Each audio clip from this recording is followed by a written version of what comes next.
Tim Black. Tim Black. Tim Black. Yes, I am. True. Funny.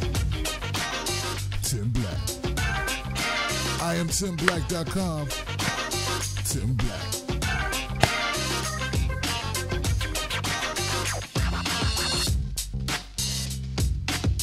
I'm gonna touch it. I'm gonna touch it.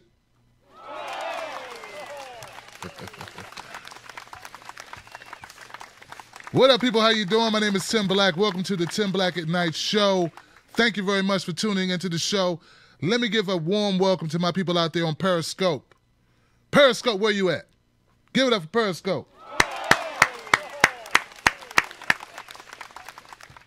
All my people that are in the house on Facebook, make some noise.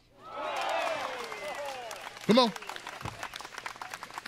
Share this, share this, share this, share this. Last but not least, my people on YouTube, make some noise.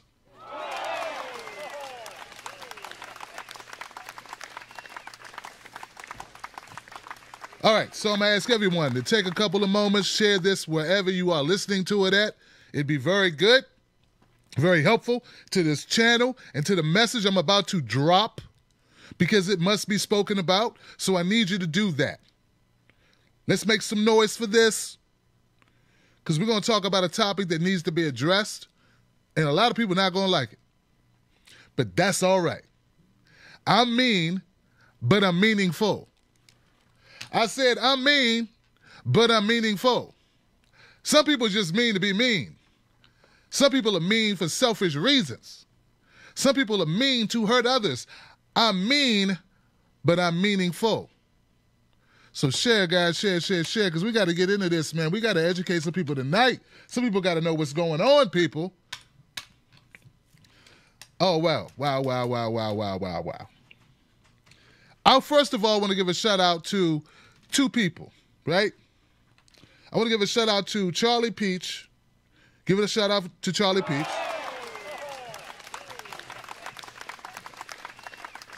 And I want to give a shout out to Yvette. And I want to give a shout out to Yvette Carnell. Give a shout out to Yvette. All right? Because I missed this one. I did not see it. I was not paying attention to all the stuff that was going on. It was brought to my attention. Brought to my attention. I guess I won't need any notes because I don't know where the hell they at. Okay. So I don't know if you guys have seen this, because I didn't see it until it was talked about by Yvette Carnell, and then I saw that Charlie was talking about it. And it is a T-shirt drive led by Mina Harris. Now, Mina Harris is the niece of Kamala Harris. And the T-shirt drive was these T-shirts, nothing special about them, just plain old T-shirts, no design like this. It just said phenomenal women. Phenomenal woman. That's it. Phenomenal woman on the shirt. And there's a website. You can go check it out. And according to what I've been told or what I've been able to gather, they sold about $300,000 worth of this T-shirt with Phenomenal Woman on it. Now, many of you may remember that Phenomenal Woman was a name of a poem written by the late, great Maya Angelou. Right? Remember that? Amazing, amazing poet. They said on the website, on the page I looked, it says, hey, this is inspired by the great Maya Angelou. Okay? So that was problematic to me, because I don't see anything on the website saying any of the money's coming to Maya Angelou or her estate or anything like that. Not only is there no money coming to Maya Angelou, but according to where I was looking, according to their website, there's like these 10 feminist organizations, 10 women organizations where the money is going. Money is going for the purchase of these T-shirts to 10 organizations, and 9 out of 10 of those organizations are all run by white folks for feminist white agendas. For the most part, right? For the most part. There's one that was like criminal justice or something. And what I'm about to tell you, it's not something that you can take lightly, okay? I don't care if the t-shirt's great and it lights up when you put it on, and it'll keep mosquitoes away, and it'll beat back attackers, and it has built-in spray. You touch it on the shoulder, and, like pepper spray jumps out at a would-be attacker. I don't care if you can push a button and it'll wash the car. I don't care if you push the button and it disappears off you. You can be dressed 1 minute, push the button, naked. Dressed 1 minute, push the button, naked. Ah! Oh, yeah. Or whatever. I don't care. The bottom line is I'm tired of seeing black people being co-opted for neoliberal organizations and neoliberal purposes. I'm tired of seeing black people used and co-opted for neoliberal purposes and neoliberal agendas by neoliberals. And I'm tired of white people who say they understand that race is used as a weapon primarily against black people, really, by black people sometimes, by white people sometimes, but it's all a mind screw. Well, Tim, how do you say that? Why do you come to that conclusion, Tim? Why are you making such an assertion? Let me tell you why. Because when I went to that website to look at those t-shirts, I saw like 8 black women wearing this t-shirt. Now, to a person who's looking at these t-shirts, phenomenal women, Maya Angelou, one of the greatest black poets ever, one of them. There are others. But this is her words, and this is a black woman, and this is her words, one of her most famous poems. Then you look on the website, and they got Viola Davis, Tracy Ellis Ross. They have, who was it? Someone else whose name is escaping me right now. But Serena Williams. They've got, and then other black women who are, let me say this. People who look black, who may not necessarily be descendants of slaves. Ah, Yvette, you're catching on. Yeah, people are listening to you in Arami and Antonio. The problem is this, guys. They were putting this out as if this is a black thing that's empowering black people, that is going to be used to help black women on this day. Now, remember, it was also put out on Black Woman Pay Day. Now, I'm not saying it was put out. It was put out way before that, but they used that day to accelerate the sales of their t-shirts. They used the day that was supposed to be about black women getting equal pay. Black women equal pay. Hashtag Black Women Equal Pay Day is the day that they start accelerating this. It was all marketing. It was all marketing. The money collected from these t-shirts were not going to help single moms be able to get their kids in daycare. It was not going to help mothers who have lost their children to police brutality or the crimes in the inner city or whatever, or funds to help children be able to buy school books or women go back to school or none of that. Black women specifically. Why are you using 8 black women? Let me ask this question. For all those people I know who are out there going, Tim Black, why are you focused on race? Why did they focus on it? You asking the wrong person. Why did they use 8 black women in a program that was delivering money to 9 white organizations? Why did they use 8 black women to do that? And why did they use a saying of a black woman from a most famous poem of one of the most respected black authors in black American culture? Why did they do that? Now, once you tell me why they did that, then I tell you why I'm calling them out. Because, see, we do this knee-jerk thing because we want to be down with the cool kids. But you got to understand, them cool kids ain't cool. They are robbing you and they're deceiving you, and they're snatching away resources from a community that needs it the most. The co-opting of blackness by these neoliberal jackasses must stop, and it will not stop until we call it out. And unfortunately, we have people who want to get along, to fit in, they do whatever, they turn the other cheek, they ignore, and they just worry about getting their paycheck. And people think that those people are strong. Why? Because they call out Trump. My 8-year-old son could call out Trump. That don't make you tough. Stop clapping for dumb shit. Stop clapping for dumb shit. Anybody can make an orange person joke. Anybody can make a tiny hands joke. Anybody else will scream, fascism, fascism.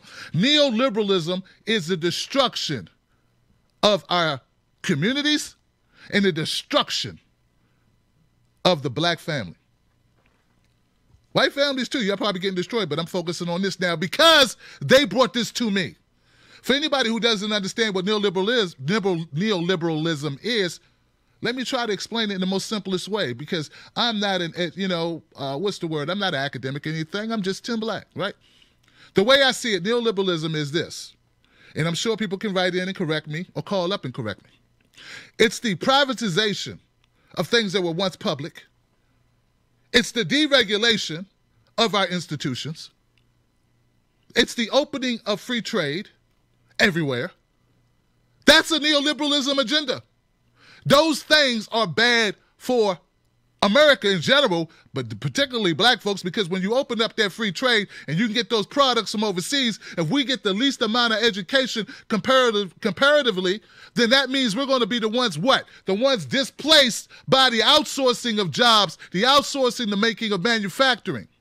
Neoliberalism hurts black people. Now, this is not Republicans in charge of that. These are these neoliberal organizations that this T-shirt is supporting.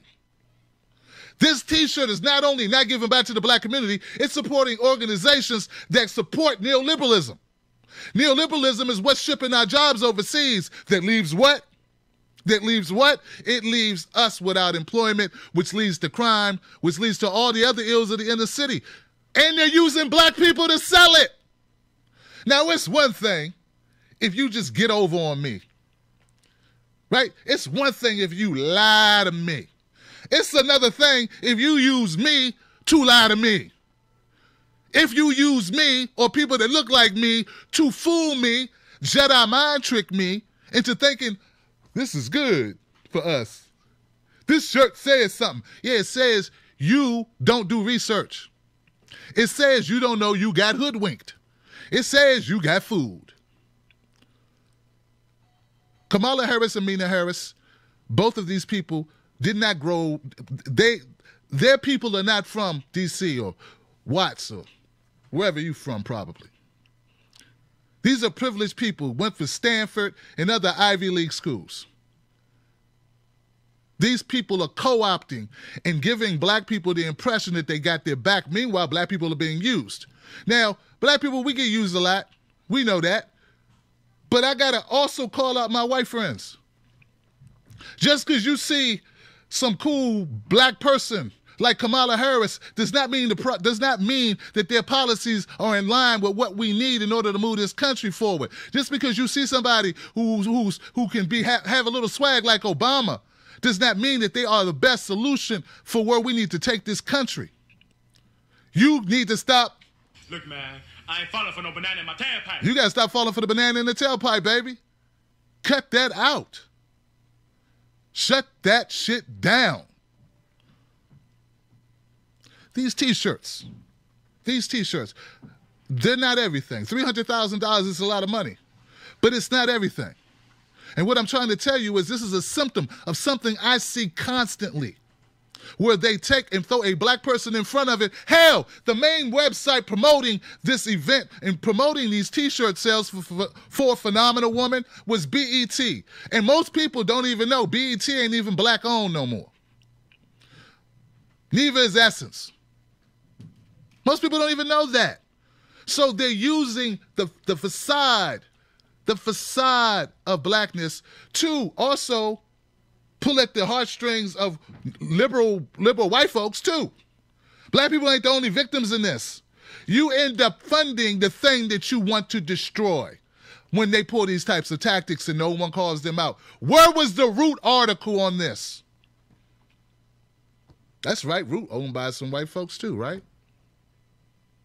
Where was these? See, that's the thing. We don't have a real black media. It's a few of us. Not enough of us. Where was the pushback on this? Where did somebody stood up? Now look, don't get me twisted. I don't think they could have taken a Jewish person saying from a famous Jewish writer like Anne Frank, put their name on it, put it on their shirts, and let the groups that are getting the money be in any way anti-Semitic or against the Jewish family and community. You know and I know that never would have flew. It never would have flew. But it flies against us all the time. All the time. And we got to call it out every time we see it. Once again, this T-shirt is not that big a deal. I ain't tripping about the T-shirt. I'm tripping about the tactic and the people that fail to recognize the tactic. And it's my job to call it out. It's my job to point a finger at it and say, see, that's what I'm talking about. This is the type of snaky, slimy, underhanded, ninja-like movements of neoliberalism and those who benefit from it. It's sort of like right now we're looking at Colin Kaepernick and we're saying, well, Dag, why come Colin Kaepernick can't get a job? He's a good quarterback. It takes people like Richard Sherman coming out saying, yeah, he's a damn good quarterback. He's better than some of the starters that are starting this year. And here goes the list of 5 of them. Because we got sycophants. I could call them something else, but I'm not. We got those people going on TV saying, well, it's his hair. Avoiding the reality that it had to do with his protest. It's his hair. Or he needs to just not talk so much. Or he needs to tap dance. Or he needs to, eat some watermelon and do a jig. And then they'll give him a check. These people will not sacrifice anything. So back to my point. We need to look at who these people are really working for. Are they working for us? Or are they working for someone else? Do they have our best intentions in mind? Because see, privatizing schools, privatizing education, privatizing these things, that doesn't help. That doesn't help us because everyone does not get a voucher. And contrary to popular opinion or what people naturally think, oh, it's a private school, it's a charter school, it's going to be great. Yeah, you know what? The kick-out rate of black kids is even higher than in public schools. The charter schools that you fighting to get into. And even if they are better in some ways, many are not. So what they're doing is diverting money from public sector where all the kids go and putting it in places where some of the kids go. And guess who some of them kids that go, or the kids that don't go to that better school, guess who most of those kids are? Here's a hint. It's my last name.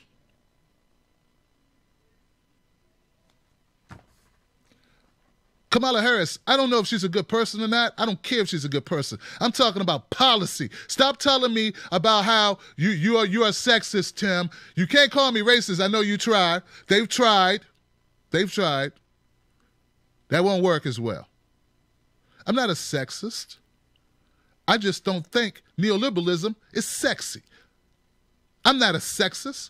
I just don't think pretending to be a front or having a front of helping black communities as a marketing ploy, which is what this was, is the biggest disgrace. That is so shameful. And people defend it. Well, they got to get their money some way. They already got money, and what's that got to do with it? We will not sacrifice the greater good for the few to become rich, wealthy, or famous. We have to have that mentality. And my liberal friends, my white liberal friends, you have to stop falling. Look, man, I ain't falling for no banana in my tailpipe. For the banana in the tailpipe. Stop thinking just because you see Tracy Ellis Ross or some other neoliberal or Hollywood actress or whatever, or actor who has a darker tan than you, that they are somehow down. A lot of these people are not down. They are playing the game, and all they're thinking about is getting theirs. And they leave the masses of black people twisting in the wind and sleep like babies. Well, I would do something different, but what am I supposed to do? This is the system the way it is. Luckily, we have people like Richard Sherman who don't take that approach, who will speak up on behalf of Colin Kaepernick and say, that man did nothing wrong, and that man's a damn good football player. Y'all want to win? Pick him up. Instead of these liars and deniers for the system who are more worried about their position, their seat at the table. Like Bernie Sanders said, we got people in the Democratic Party who are willing to go down with the Titanic as long as they get a good seat. And what's horrible, even more, even worse about these people, they won't even get a seat. They'll get a seat shining somebody's shoes, and they'll take it. We okay, boss? It's horrible, and it's never worth it. It's not worth it. The money will spend, and it will go, but you will still be a sellout. The bottom line is, this T-shirt thing is a symptom of something that I've been seeing going on repeatedly. And this is how you know when you're really woke, ladies and gentlemen, when you start seeing these things play out. You start seeing the little games that are being played in every little thing. It's like, oh my God, I was watching Chris Tucker do a live show. You know his Netflix special? He talked about Michael Jackson, and he talked about his father and how he was raised, and it was really funny. And I haven't seen Chris Tucker in a long time. And then there was one part where he was talking about he was dating a white girl. And he made a couple of jokes about the white girl, about her wanting to take him rollerblading, and how he hated rollerblading, and she was riding all fast. And it was really funny, and he was kind of like mimicking her, and it was funny. And like right after he did that joke, he made a joke about himself. But as I listened to the joke, it was about being late. It was like, yeah, you know, I'm out of here. I'm not riding the rollerblades with you. Get the hell out of here, man. I ain't riding no rollerblades, man. Fuck on. I ain't riding rollerblades, Becky. I would leave now, but I'm gonna be late. Because you know I'm always late. And I was like, damn. He made a joke about Becky. There was a singular joke about one person who happened to be white, and then he just disliked all black people with the we late all the time shit. Like on Black People Time. You know, the one Hillary Clinton and Bill de Blasio thought was hilarious. So what I'm saying is you'll start noticing little trends like this once you are fully woke. You'll start noticing how these little games are being played all around you, where the system, these little blips in the system that you can tell what's going on, like you'll start realizing, you know, because I remember once upon a time when I would watch the news, I never thought that the news anchors were leaving out truth. I mean, come on, guys, let's keep it real. Before you knew what was going on, before you realized the news anchors lie, these commentators lie on the news, like, you know, like Don Lemon, leave stuff out, Chris Matthews, Chris Hayes, Rachel Maddow, before you knew Joy Reid was before you knew what you know now, I used to believe, personally, I just speak for me, I used to think, well, maybe the people they bring on the show, on the news channel, they interview, maybe some of those people lie. I never thought the reporters lie and omit. But now I know they do. And once you become awake to that they not just will lie, maybe it's not always a lie, it's just leave out a lot of important things that are very relevant to the story in order to shape the narrative and will sell it to you. So as you become more aware of these things, you'll realize how screwed up the system is. But until you fully embrace that, until you are willing to walk through and be cognizant of the lies that are being going on and how you're being manipulated. One of the easiest way to manipulate black folks is to pretend to be our friend. Because we want to see ourselves on the TV. We want to see ourselves in the movie. They use that. They use that. So what do? They wanted to sell some T-shirts to raise some money for some Hillary Clinton-backed organizations. So what did they do? They put out 8 black women and said, we're empowering black women. Only problem is none of the money's going to black women. Only problem with that, window dressing. Window dressing. So my conversation, it was black, but I'm also directing this to white folks as well, and my Latino brothers and sisters, and my Native American brothers and sisters, and my Asian brothers and sisters. I don't know if this goes on in your community. I'm sure it does, because if it works on us, I'm pretty sure it at least works on the Latino brothers. You want to see some Latino brothers and sisters. You want to see some of your Hispanic cousins on the show or on the thing, and then they put this window dressing up, and it's like, oh, this is good. Let me give my hard-earned cash for this bullshit, and you give it up.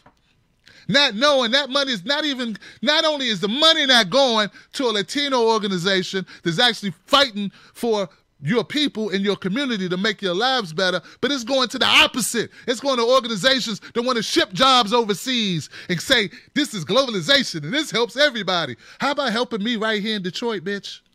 How about you do that? How about you help us right here in D.C., mofo? Won't you help us over here in Chicago or wherever?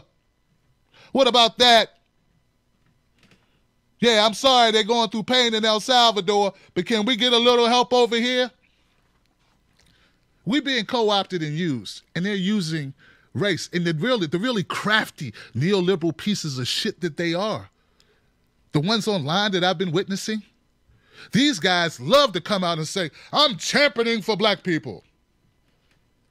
I'm championing for them. Then you see, you pay a little bit more attention. You realize they ain't never met a neocon, they ain't never met a neoliberal they didn't like.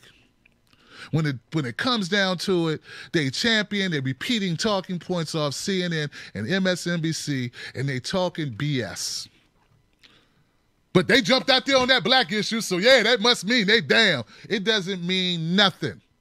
Nada. They scared to say DNC fraud lawsuit. They scared to say WikiLeaks. Even some got the gall to go against it. WikiLeaks is horrible because it doesn't do it. Shut up. You shut up. You shield. You go get your buttermilk biscuits and have a seat over there somewhere. We over here fighting real battles. You just want a job. You just looking for a job, sir. So what I'm saying is we have to cease allowing them to co-opt us. We have to cease to let all of our emotions be tied up in the things that are symbols that are not real. Real is real. Symbols ain't nothing. Nothing. It means nothing. How many people bought those T-shirts thinking they were doing a good job, doing something? It just got 2 words on it. 2 words on it. They bought their shirts because they meant to do good. They bought the shirts because they thought they were supporting something good. Emily's List ain't got nothing to do with your kids in the neighborhood. And my liberal friends, Emily's List ain't helping keep black men out of jail, which is if you really want to help black women, here you go. Here you go. Instead of trying to break up our families on this bullshit about stand up, woman, be strong, run them out of the house. Instead of you listening to white women with that type of rhetoric who can do so because of the amount of money that they bring in the house. If you want to help black women, how about you do this? How about you help us change these drug laws that have taken black men and women, or particularly black men, out of the home and incarcerating them, and also giving them records which handicaps them for getting jobs, which emasculates them and creates confusion and bitterness between black man and black woman. See, that's the real problem, but they don't want to address the real problem. They want us to focus on the shiny stuff, the symbols that don't mean actual correction of the problem that we're experiencing. And somebody's got to call it out. So it's not just black people that need to get their crap together and not allow these, I don't know, Nigerian people or Ethiopian people or half Jamaican people with white, they look like black people from the hood. And don't get me wrong, there's black people from the hood who will sell out everybody too. But I'm just telling you, in this particular situation, this is what's going on. But it's not only about black people getting their stuff together, it's also about white liberals getting their stuff together, and Latino liberals getting their stuff together, and all the other folks, all of us getting our stuff together, and stop being so easily manipulated. Because that's exactly what's going on. If you want, I'm going to say this again, and I dare anyone can challenge me on this, fine. I welcome the challenge on this. If you want to help black women not have so hard of a struggle, well, you need to stop supporting candidates who favor law and order, right?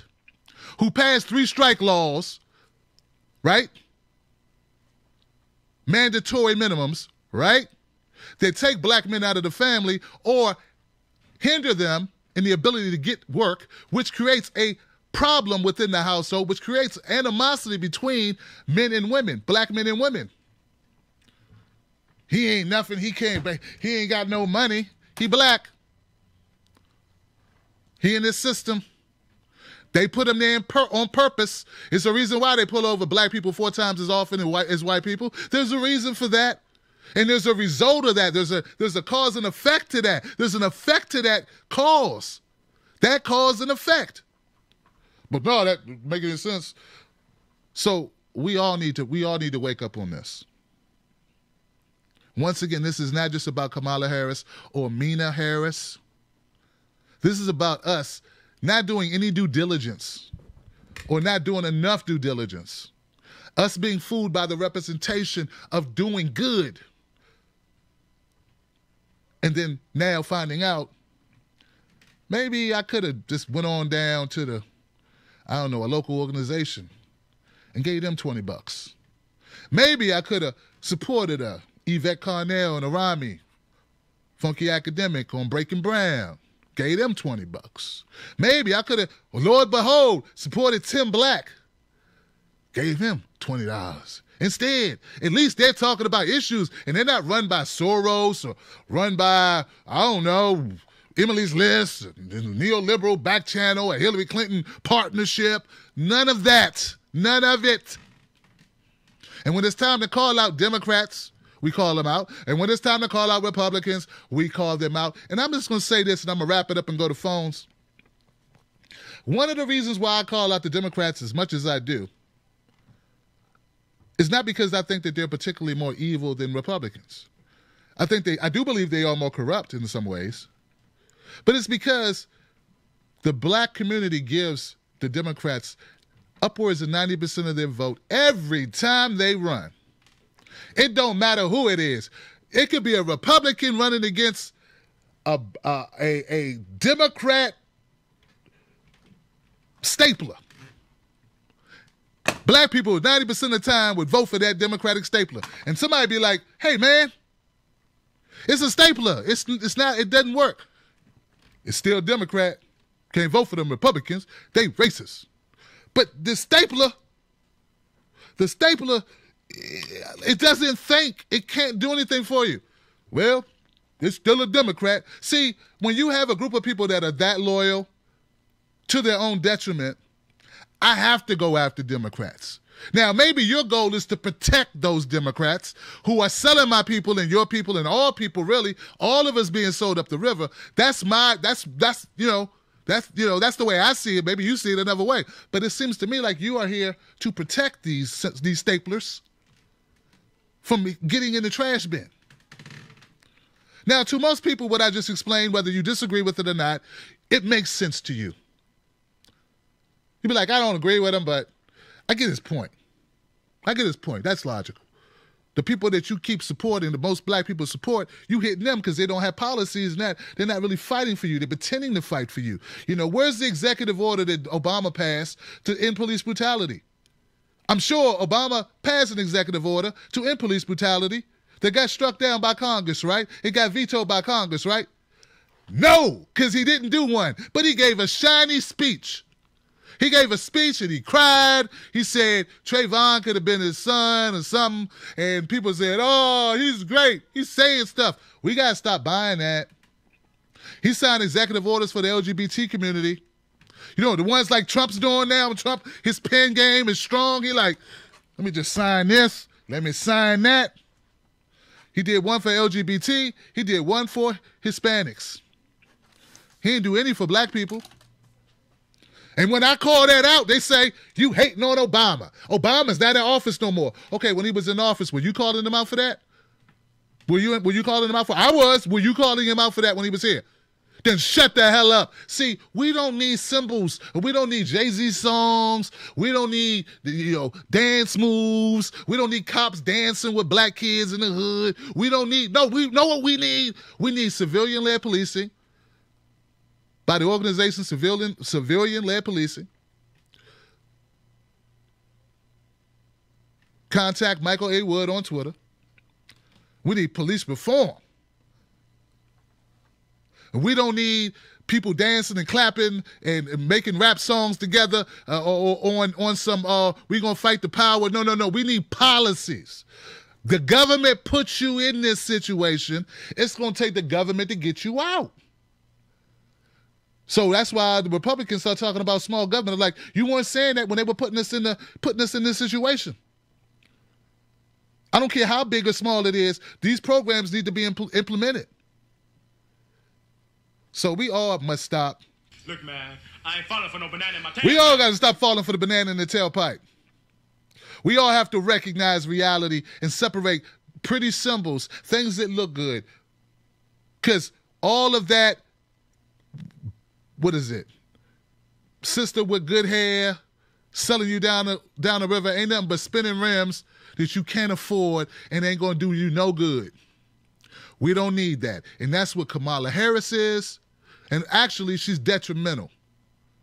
She ain't going to do nothing but get you shot or locked up with them spinning rims. She a pair of spinning rims. We don't need spinning rims. Give me a regular old pair. Give me some 20s, but I keep them clean, though.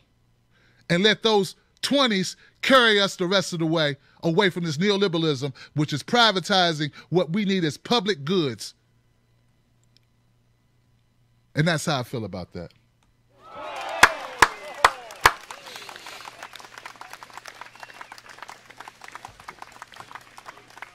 Stop trying to co-opt me. All right, guys. I feel a bit better now. I got that off my chest. Call in tonight. The phone number is 319-527-6212. 319-527-6212. Call in. It's Freedom Friday. You know what that means, right? That means the floor is open. Oh, the floor is so open. You can call up and you can express your thoughts on any topic. Only thing I ask two things. I had to add one thing. The first thing I ask is no hate speech. It's pretty simple concept. You don't get to call in and say, I hate the Jews. I hate them. I hate them. Click up. I also don't want you called up saying, black people are so stupid. I hate black people. See, that's when you get the dial tone. See? Don't do that. The other rule that I think is easy to follow is if you want to promote a business, email me at tim@timblacktv.com. The only time I promote my show on other shows is when I've been invited on those shows to be interviewed. So don't call up to this show, promoting other shows. If that other show wants promotion, they can work with me directly. That's the only rules I got. I know it seemed like a whole lot. This bastard has rules. Now only two. I don't screen my calls. I don't screen calls, and I rarely ever hang up on anyone. So work with me. That's all I'm asking y'all. I'm just saying, you know. But look, guys, hopefully, I want to thank you all for being here. And I also want to say before I go to phone calls, I really appreciate you. I had a ball in D.C. I live in Maryland. I went to D.C. to do some recording. I met some great people. If you tuned in, I know you're like, Tim is on. He's crazy. He on one. Yeah, I'm on one. I don't like people being taken advantage of. I don't care what color the person is getting taken advantage of, but this right here is very specific. It had to do with race. Don't tell me it didn't have to do with race. They use race to take advantage of you. They use race to take advantage of me, and I'm tired of it. I want better policies and better politicians, or you're going to get more ass whoopings from me. Tim Black, as best as I can deliver them. I'm going to beat you with the truth until my arm is tired. You can count on that. But I love everybody, and I'm usually a fun guy. I like to laugh and joke with everybody, but some things ain't funny. And I don't have to make everything funny, homie. Some stuff not funny. Some things deserve vitriol. Some things deserve, a little yelling. So, we got people being fooled by it. Why are you hating on Kamala? She's so cute. I don't care what she look like. She could look like Whoopi Goldberg. And I'd vote for her if she was going to help people and she wasn't a sellout who helps the 1% over the people and kept prison labor people like, what was this? Got these people working in the big house. What the hell is that? What is this?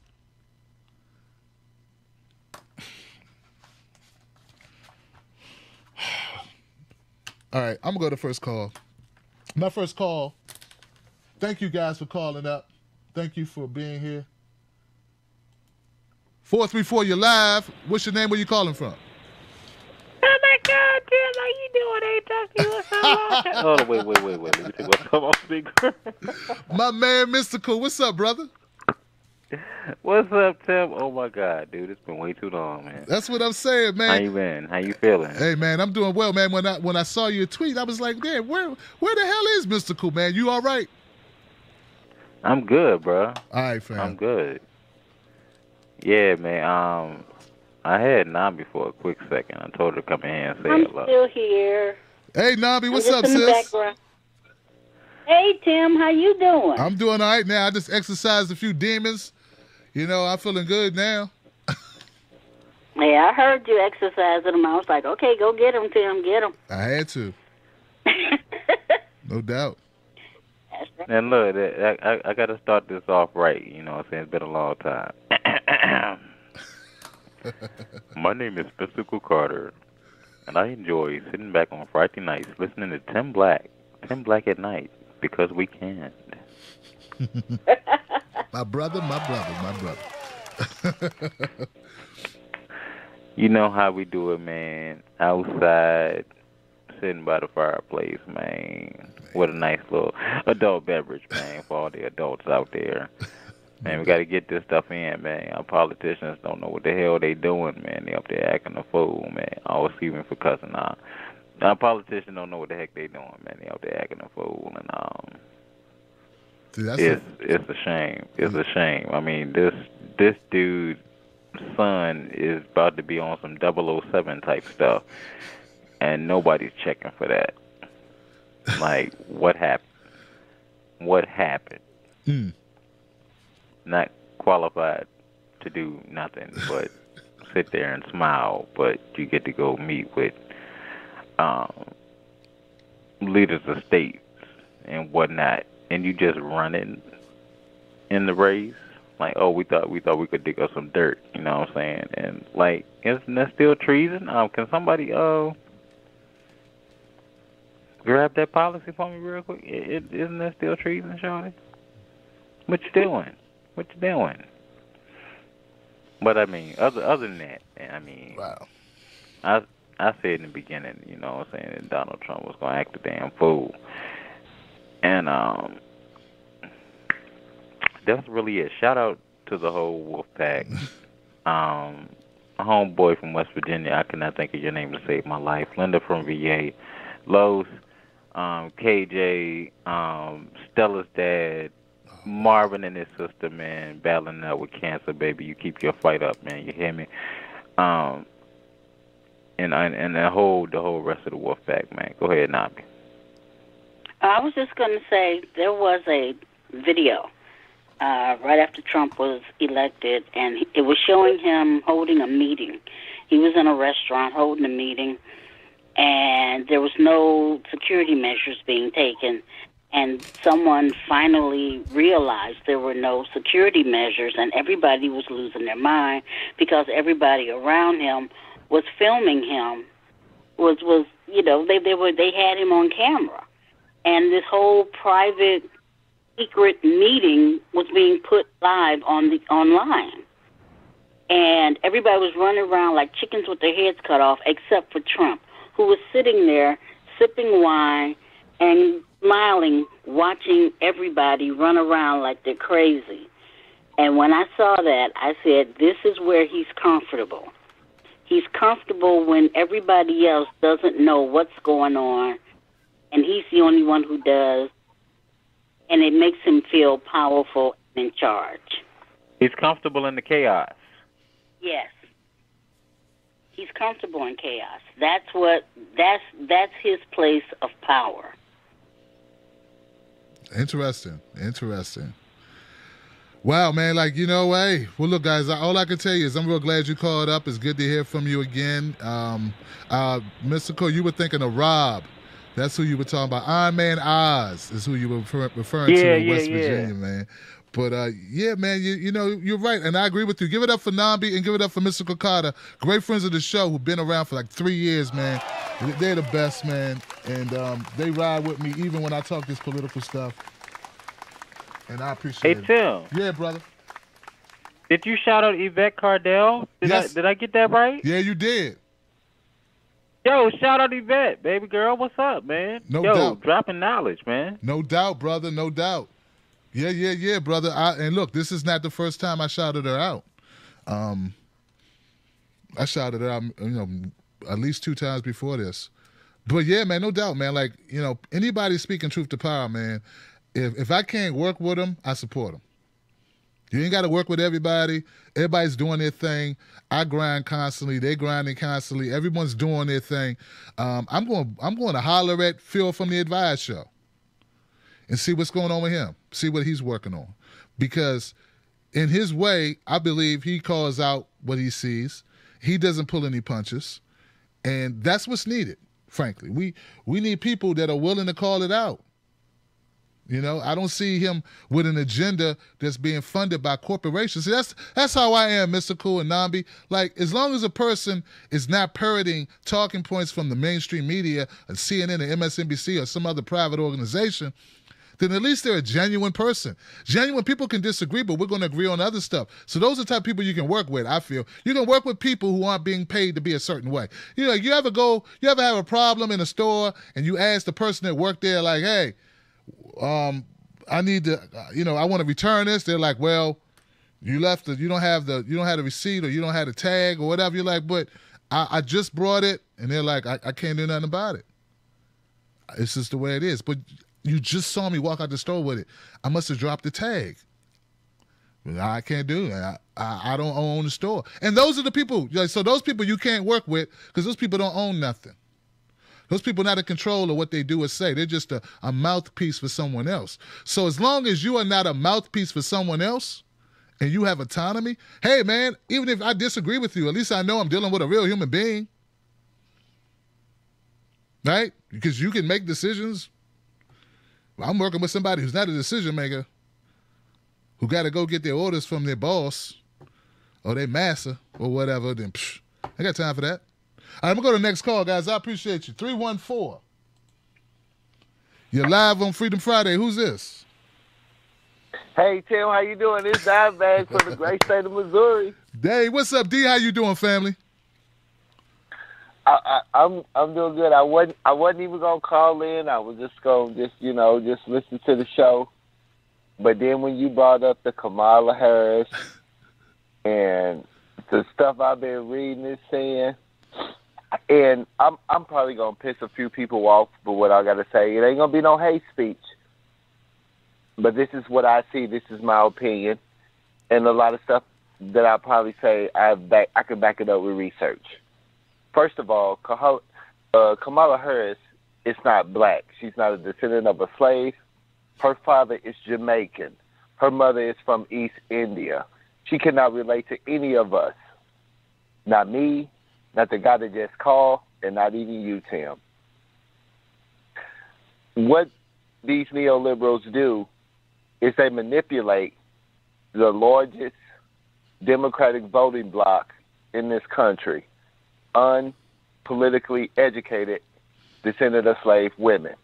Because if they wasn't politically educated, they would have been able to call out Hillary when she was palling around during the 2016 election campaign with the parents and the spouses of on black men that were killed by the police. If black women were politically educated, they would have called that out. Instead, they cheered for this. People like Benjamin Dixon, Roland Martin, C.L. Hughley, Steve Harvey, Oprah Winfrey, Lovey, Issa Rae, Charlemagne, all these people, they benefit from middle-aged, descendant of slave black women because they're the least politically educated. That's why Kamala Harris, Sister Ken, is able to sell these T-shirts and black women get behind them. This is why. And it's really sad. But, sometimes I feel like some people need to be left behind or have to be left behind. And don't get me wrong, I love my sisters. But y'all got to get y'all mind right. Because they sit around and they support the same people, these neoliberals that have locked up their uncles, their cousins, their brothers, and their fathers. And they still support these people. And that's what not having a political education will do to you. Yeah. I want to say thank you, Tim. Thanks for shouting out Yvette Cornell. I hope you get her on your show one day. Your listeners will enjoy her. Very educated woman. Yeah. And that's all I got to say. state of resistance, not that corporate Democratic, corporate media bullshit. And I'm out. Thanks, Tim. Thank you, brother, for putting it so well, man, and calling out those names, brother. I appreciate you, man. He's absolutely right, man. He called out a number of them. And see, here's the problem. And this is something I said earlier today. I was on Insight News Network with my friend Nico Dangone, who's been on this show before, who I met in Chicago.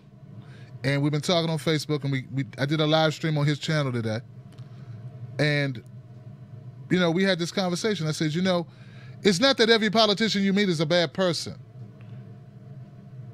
It's not that every politician, even the ones that are obviously doing the wrong, like not fighting for the right policies, who may vote against a policy for whatever reason that hurts us in a way, doesn't mean those people are horrible people. And what I'm saying is I'm not taking anything from them. I'm not defending them, okay? I'm not defending them at all. But what I want to say is that the system sucks. No, the system don't just suck. The system is effed up. It really is. If you don't take money, you can't win. What is it like? 90% of races are won by the person with the most money. It was a little different between Hillary and Trump. Hillary spent Trump 2-1, outspent Trump 2-1, but Trump got like $5 billion worth of free publicity that they thought was going to hurt him. It turned out to help him. That was not the plan, though. Understand that. So, in the same token, we got people like D.L. Hughley, who I used to love D.L. Hughley, man. I can't sit through his comedy no more because I listen to this guy shield for everything, any and everything. Hillary Clinton, everything. Or Obama, anything Obama or Hillary Clinton. Trump can do the same horrible stuff that Obama did, and D.L. Hughley won't shut up about it. When D.L. Hughley was watching Obama do it, he made excuses for it. That's right, D.L. Hughley. That's not a leader. They don't know what that is. And I like you, brother. You're a funny guy. But you ain't that funny that I'm going to overlook that you do that on a daily basis. And look, I guess that's how you get your money. I don't know what's worse. When you got people like Mike Vick and, you know, Ray Lewis saying whatever, you know, the power structure in NFL want them to say, you need to cut your hair, Colin. That's the problem. Colin, that's what you getting these people mad at you. You need to cut your hair and smile more. Or people like D.L. Hughley and Charlemagne who just go the talking point route of whatever the establishment want them to say. But it be on a political bent. So I don't know what's worse, guys. At the end of the day, it's all bad. But I'm just saying, it's not always bad people. But look, man, we can't make excuses for it. It is what it is. So hate me if you want to hate me for calling you out. I don't care. But just know why I'm doing it. It's not for clicks. It's because you earned that ish. Next call. 704. 704, you're live. Hello? Hey, how you doing? Who's this? Hey, it's Bruce from Carolina again. How's it going? Bruce in the house, my friend. It's good, man. How are you? Doing good. Good. Yeah, I was listening in early, and yeah, you make a lot of sense. A lot of your earlier callers, like, I was doing some research about Kamala Harris myself, and I noticed that in 2015, she wasn't a big fan of the idea of cops having body cameras, which is very interesting because if you're going to try to fight against police brutality, you might want to be able to record the shit. Just saying. I'm thinking to myself here, you know, well, if we didn't have body cameras or it was much harder to get cops to wear the damn thing, that whole situation with Philando Castile would have been much easier to wipe under the rug, which would have been horrible. But, I mean, it's true. We have a lot of false idols out there. I mean, I'm from Baltimore. It hurt my soul seeing Ray Lewis basically take bullets for the Shoddy. But, I mean, what do you expect from a guy who has a statue in front of the Ravens Stadium? You think he's going to mess that up? You're going to go mess up that prestige he got all those years, basically giving himself potential brain damage in Baltimore just so that, you know, he could be ethically and morally right Another thing that pisses me off, this wasn't the first time this happened with the whole Kaepernick thing. I don't know if you may remember this, but this is what happened with Chris Cooley, too, the kicker from the Vikings. When he stood up for LGBT rights, they backballed his ass, too. And he literally was one of the better punters in the league at that time. And they were like, oh, just because he didn't perform well this year. He didn't. And I'm like, you have guys who are like not even on the same level as these players that they're saying can't still play. I can name 3 starting quarterbacks right now. One for whoever's playing for the Jets, whoever's playing for the Browns, and whoever's playing for the Chicago Bears probably could use someone on the talent level of Kaepernick right now. But because they want to give this lie, and then they push out people like Vic, who obviously they have stuff on him. And let's be honest here, people like that, they need that exposure. They need that money because at the end of the day, they know they screwed up. So they want to make sure they still have income coming in. But that's not the only thing I want to talk about. It's shameful, but not the only thing. Earlier, I've seen a lot of situations with the whole Trump thing, with this investigation they're supposed to be starting to him and his businesses. I hope they find something. I hope something happens from this, not because I believe the whole bullshit on MSNBC, CNN, CYT, but here's the reason why. Now you've put yourself in a situation where Mueller is doing this investigation. If we're going on year 2 now, Tim, if they go through this investigation and find nothing, do you know how open that leaves the Democrats and everyone on the left to being just destroyed by Trump in 2020? He's going to be standing up there on the podium like Antoine Fisher talking about, I'm still here, I'm still strong. and the Democrats won't have anything. They won't have anything. Because think about it, Tim. They killed single payer in California. So if you don't have that, what the hell do you have outside of keep saying Obamacare over and over again, which didn't help everybody, in case you didn't remember. So, I mean, if you're going to sit here and then give us, oh, well, Trump is this and Trump is that, but you better give us something that's going to actually help outside of just saying wish or woulda, coulda, woulda, or whatever. And the whole thing with Cory Booker, we all know that's a damn ploy. Come on, man. Like, you're going to sit here after all those years taking that pharma money, and now you've woken up to the ideology of marijuana? Negro, please. You're going to sit here and act as if you actually give a damn now about people going away for marijuana crimes when you then, at the time, was part of the Obama group. He was supposed to be Obama 2.0. You remember, Tim? And what happened when people brought that up with both Obama and Kamala Harris about marijuana legalization? They both laughed at it. So now we're supposed to believe that all of a sudden now there's Democrats that believe in the idea when they're in a freaking House and Congress that's totally ruled by the other side that we know is not going to pass anything they give a damn about. Honestly, I would hope they do it just so that he can come back later and be like, well, I need to do some revisions. I didn't really, because I bet you that would exactly be what happens, Tim. If they would have actually passed the way he's saying it right now, he would find something wrong with his own damn legislation and cut it. Bruce, man, what a call, my brother. What a call. And you know what? I put out a charge on invitation to Cory Booker to come on the show because I do want to hear him out. I do want to hear him out. I have a platform. It's not just to it's not just for me to rant and yell, right? I have a platform to bring people on and have conversations. So I would love to hear what Cory Booker's thought process is, what he's trying to accomplish truly with this bill. And I'd like to hear from his mouth. You know, maybe he doesn't need votes. I don't know. Maybe he's good, you know. But I tend to believe that politicians like getting in front of people, especially when they're putting forth controversial and cutting-edge legislation like this. You think they'd love to be on a platform to discuss it in front of thousands of people. So I'm still want him to come on because, that's what we do. We dialogue, we have conversations, and we inform the public. So, but yeah, Bruce, man. Yeah, man. Thank you so much for bringing up that kicker. I forgot about that. Brother. That's going in the video, Bruce. Give it up for Bruce on that.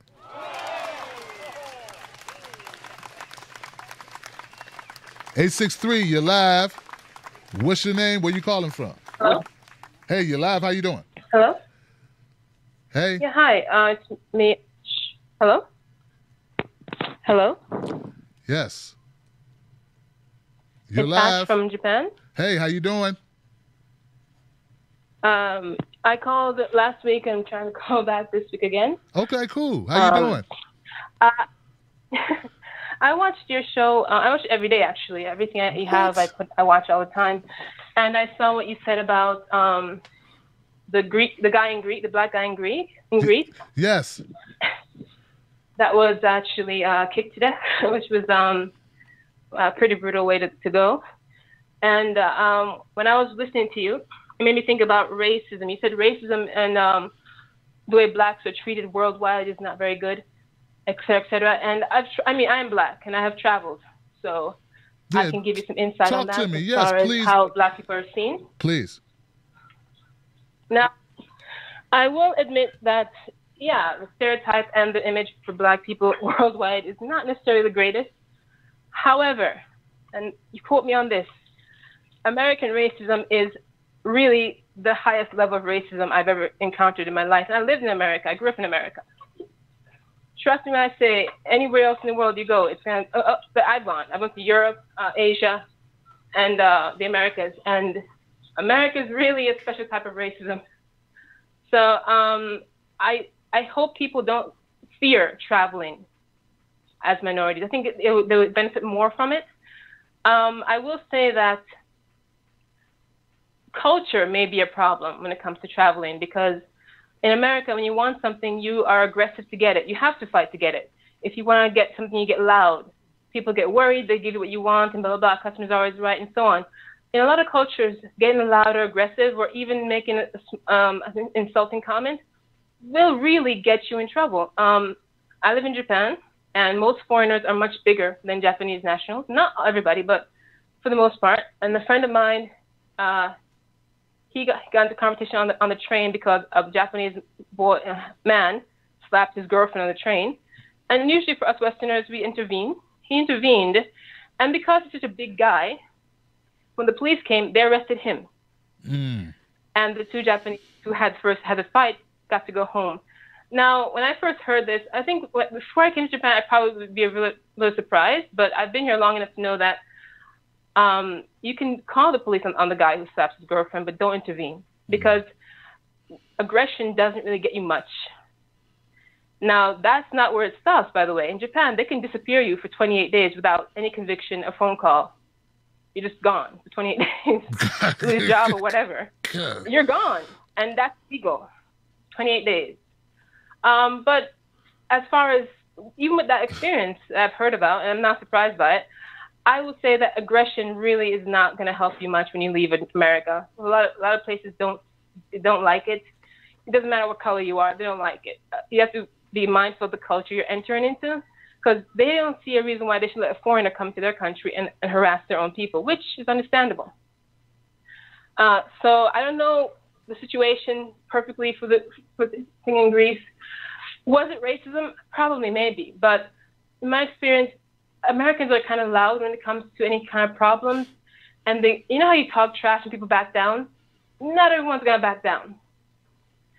So if you do try to use an American social system where you get loud and you something a little off hinge, you might get yourself in trouble. I mean, I feel like I'm Jamaican, and even in Jamaica, you say the wrong thing and you will be taken out back by somebody.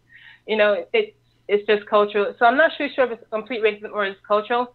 And I want to talk about racism in general, and I won't make this too long because I know you have a lot of people waiting in line. But I really worry about the talk of racism in America. It is there. Oh, God, it's there. And if you grew up in America, it's there. And I think the more we talk about it, the more damage it does to blacks. And let me explain what I mean by that. And when I grew up in America, I had really high GPA. I got scholarships to universities. I didn't want to go. I didn't want to go because I thought, what's the point? I don't have a chance. I don't have a fair shot. I really had this defeated mentality that it's over, it's finished. Why bother? Why try? And I really wasn't going to go. My mother forced me to go to college and keep going on my education and so on. But the idea is that it was very depressing where I felt like I had no shot anyway. I had no fair shot. And everyone told me I had no fair shot. Blacks told me I had no fair shot. Liberal whites told me I had no fair shot. I had no fair shot. So what was the point of me trying to strive further? I feel like I'm done. That's not necessarily what you feel when you don't live inside America. So I think it's being used so much for manipulation as well. Your point on immigration with the bill that stops the visas for foreigners, you said that you want to focus on American jobs first. And I don't want to hear it, but I watched Sam Cedars' reaction. I watch everybody, by the way. I watched Sam Cedars' reaction to it. He was against this bill because he says it's racist. Because, of course, minorities can't come into America and it's going to push them back. Now, one thing he said was white supremacy. So I feel like this whole race thing is used to manipulate people and their emotions. Whites are going to feel attacked. Blacks are going to feel, oh, yeah, I know how that, of course that's how it is. Once again, we're being gypped and blah, blah, blah. And I think right now it's just used to manipulate people's emotions as far as where you want them to go. And I feel like if that wedge wasn't there, a lot of people in America can unite about something.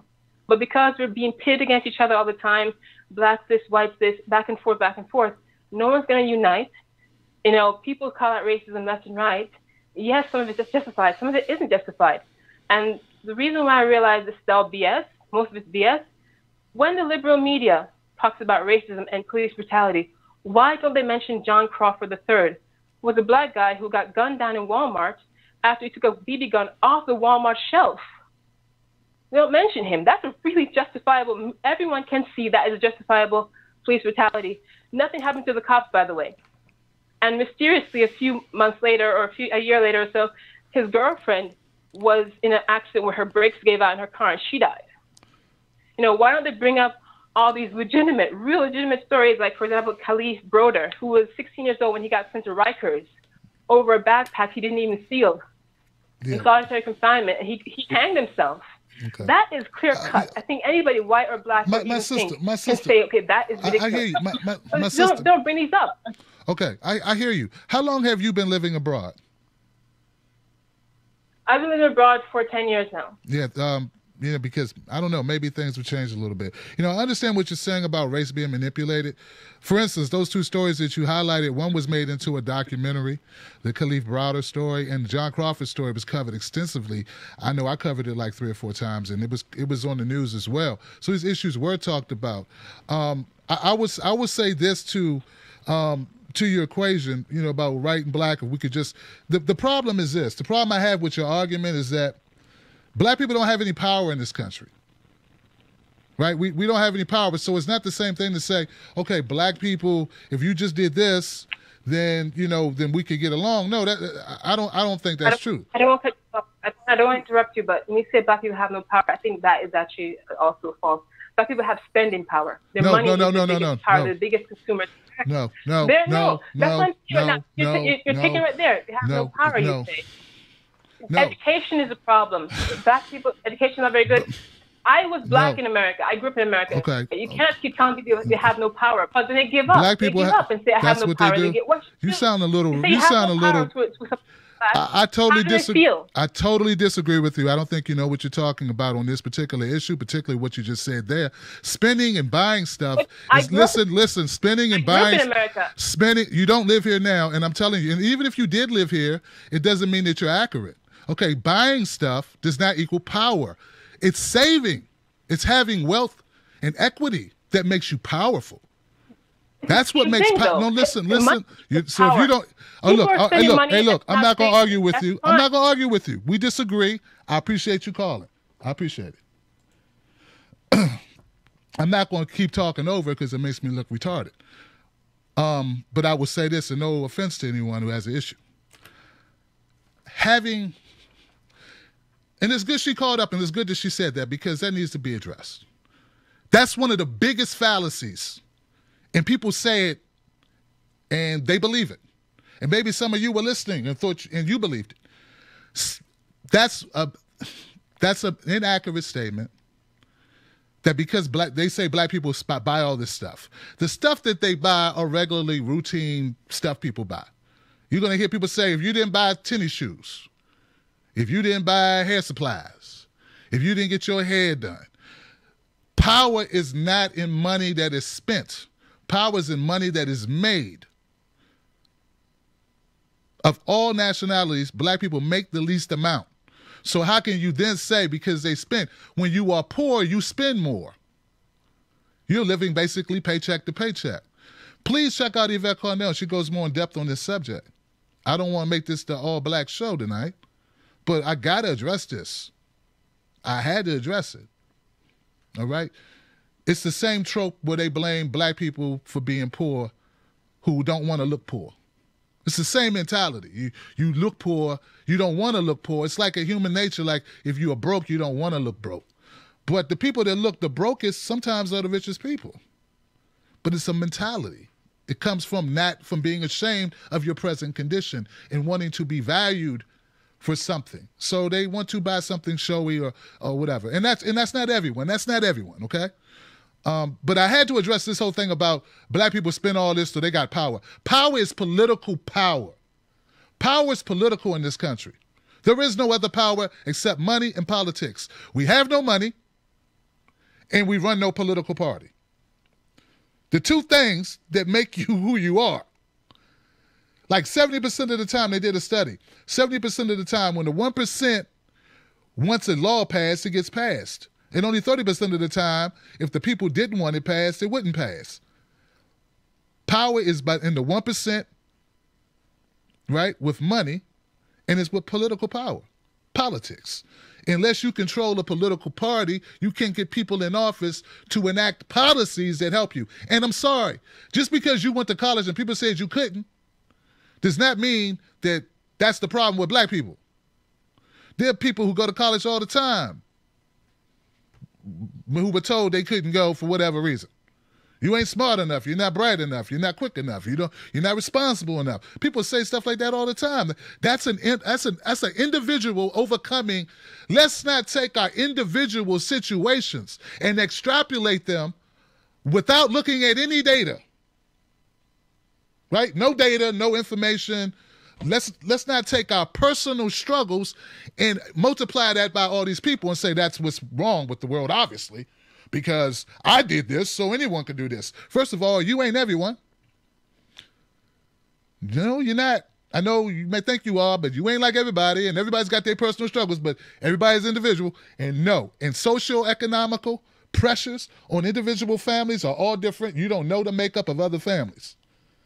Just because I did something, just because I got a channel that's 100,000 subscribers, doesn't mean tomorrow that this person could just go make one. It depends on many variables. Just because they black don't mean they're going to go make a channel with 100,000. Now, they could make a channel with 1 million. But just because I made one with 100,000 doesn't mean they can. It's what kind of content are you creating?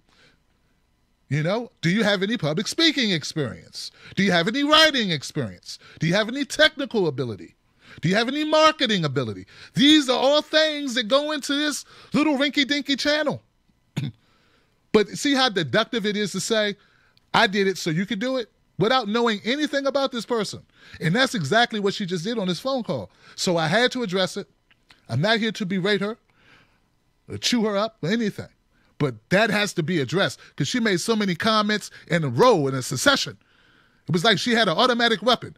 Bad comment, bad comment, bad comment, bad comment. I got to address it. I can't let it stand. So let me go to the next call. 440.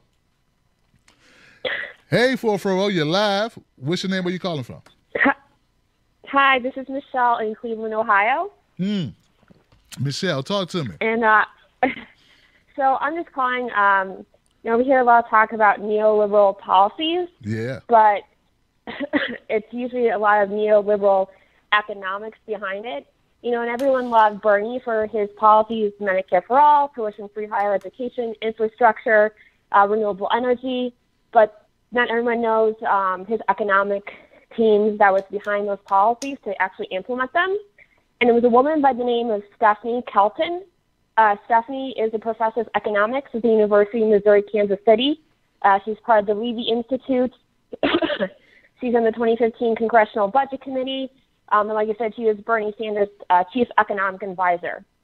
And so what her and a lot of modern economists talk about is a term called modern monetary theory, but it is not a theory at all. It basically just describes how our currency system works and how our federal funding actually operates right now at this very moment.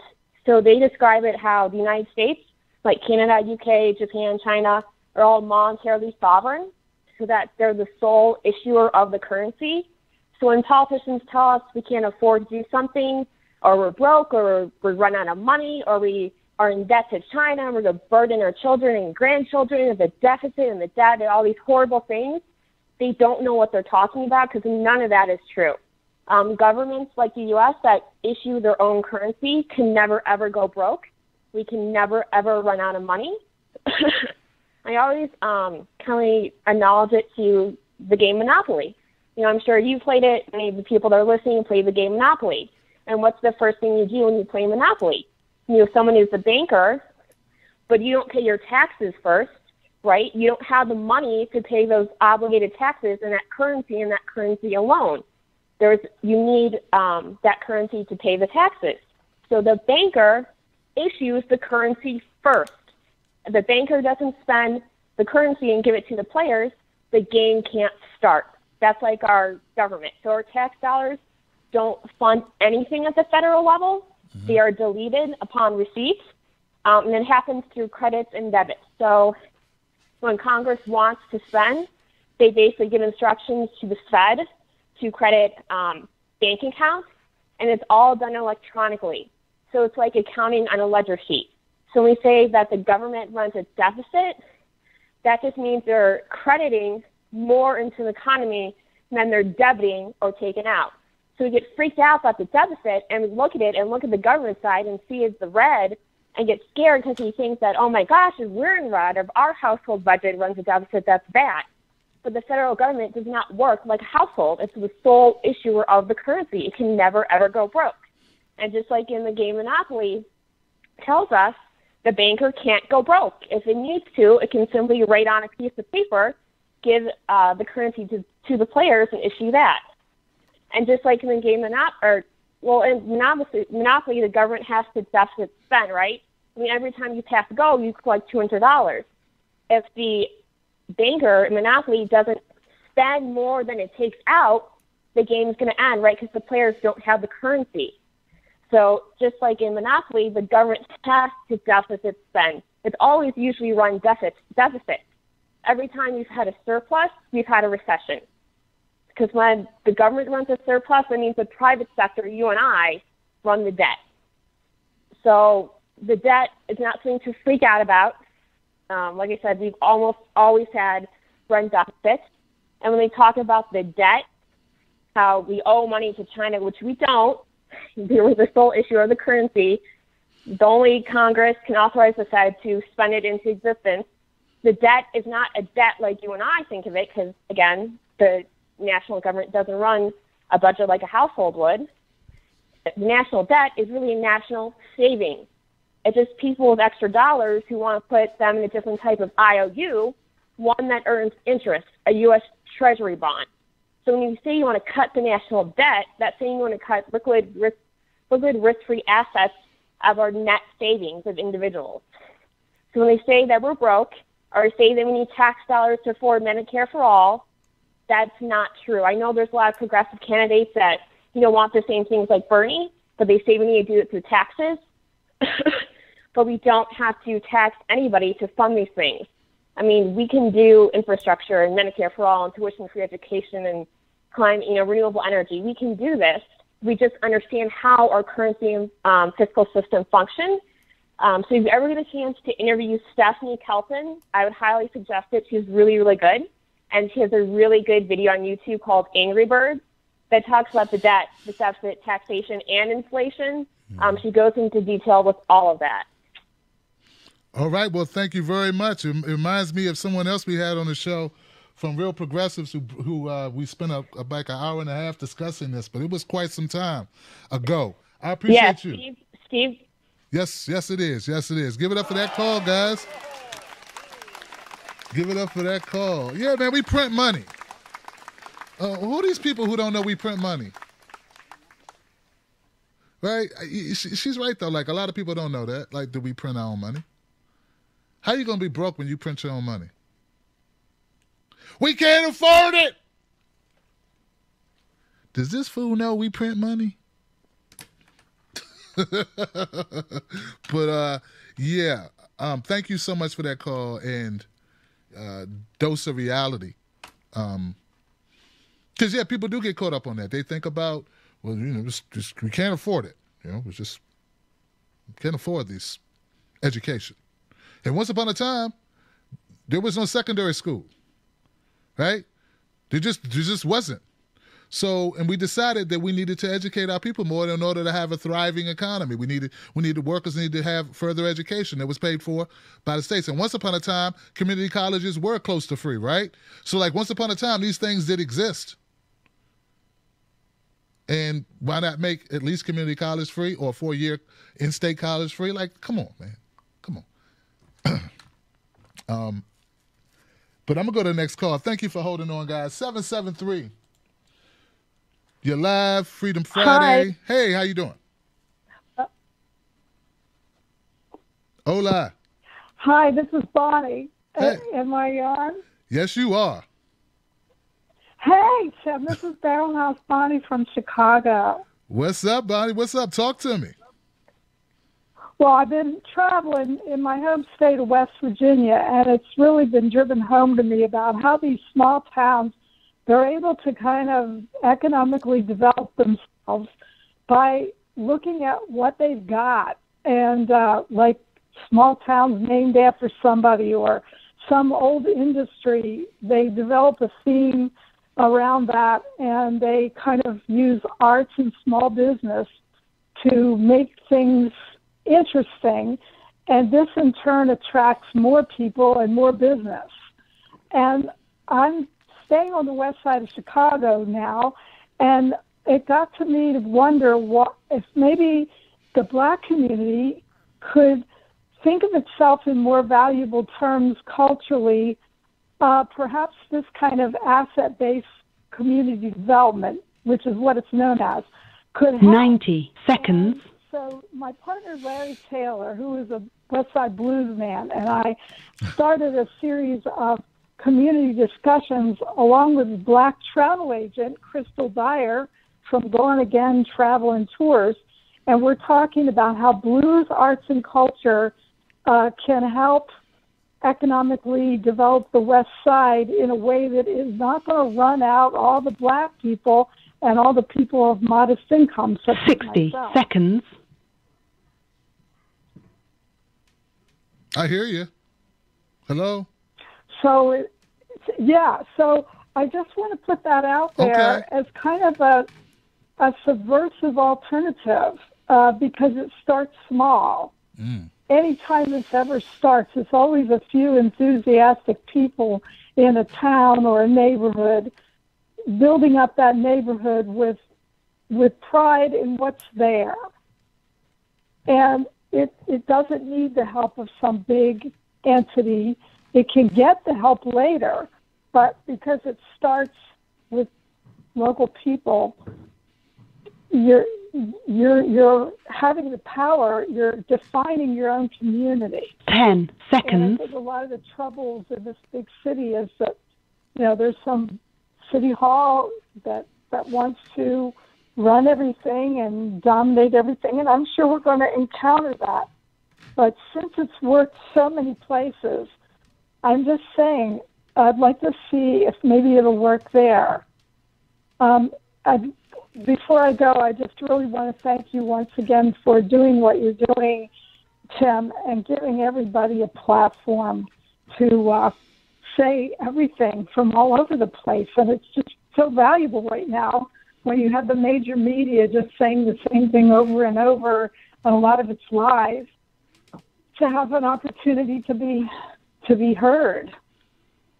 Hey, well, look, Bonnie, thank you so much for calling up. I'm glad you enjoy it. I appreciate your comments. You're right. There's something you talking about grass movement, sister. You talking about people getting out, getting it done. You talking about organizing, right? That's a beautiful thing. I love it. but we need that political capital. And I've been learning, I've been growing.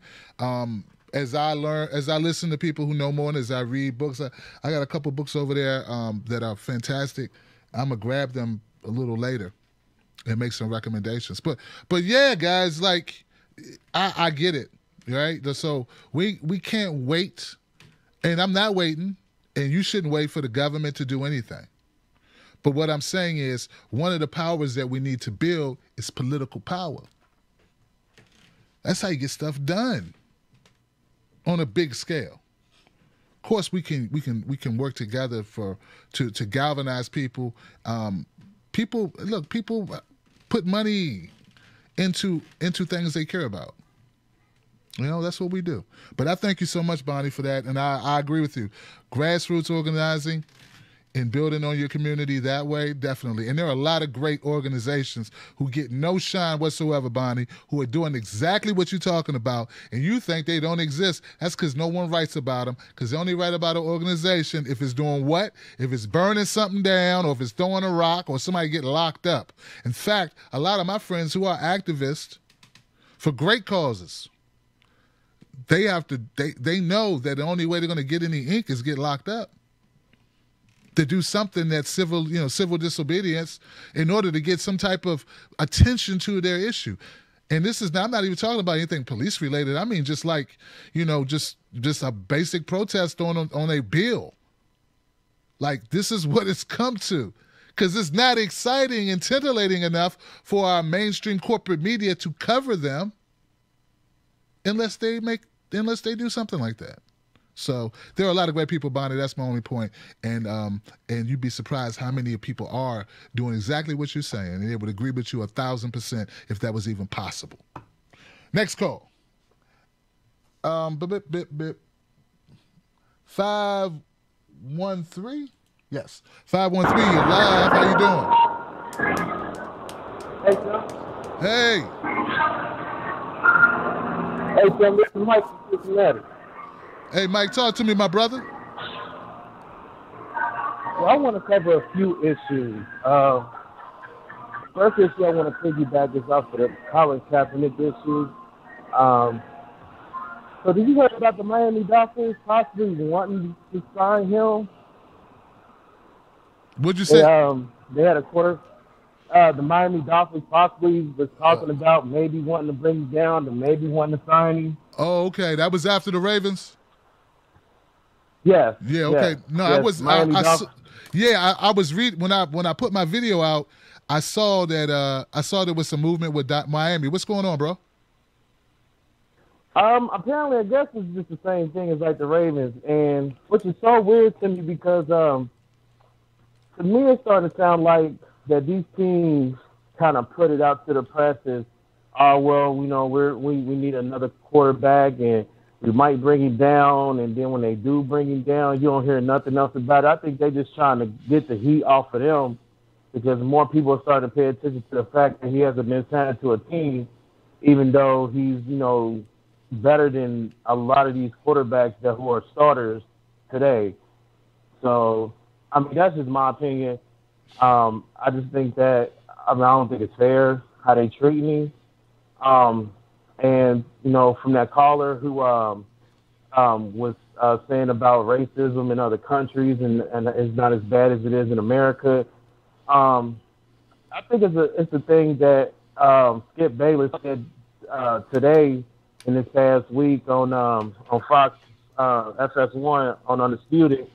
You got a lot of old white corporatists who had that mind frame from the Jim Crow era, and they basically just feel like that Colin Kaepernick and what he stands for isn't good for their corporate sponsors.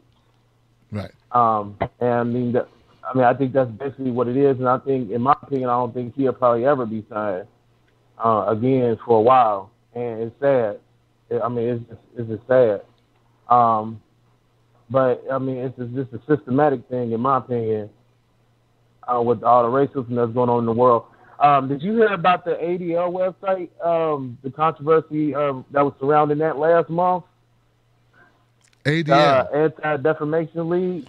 Right, what happened? Well, it was a website that was put up by some. It was I want to say, okay, it was some Jewish who had put up this website, and it was called the ADL. And basically, this website had 36 people on there, and this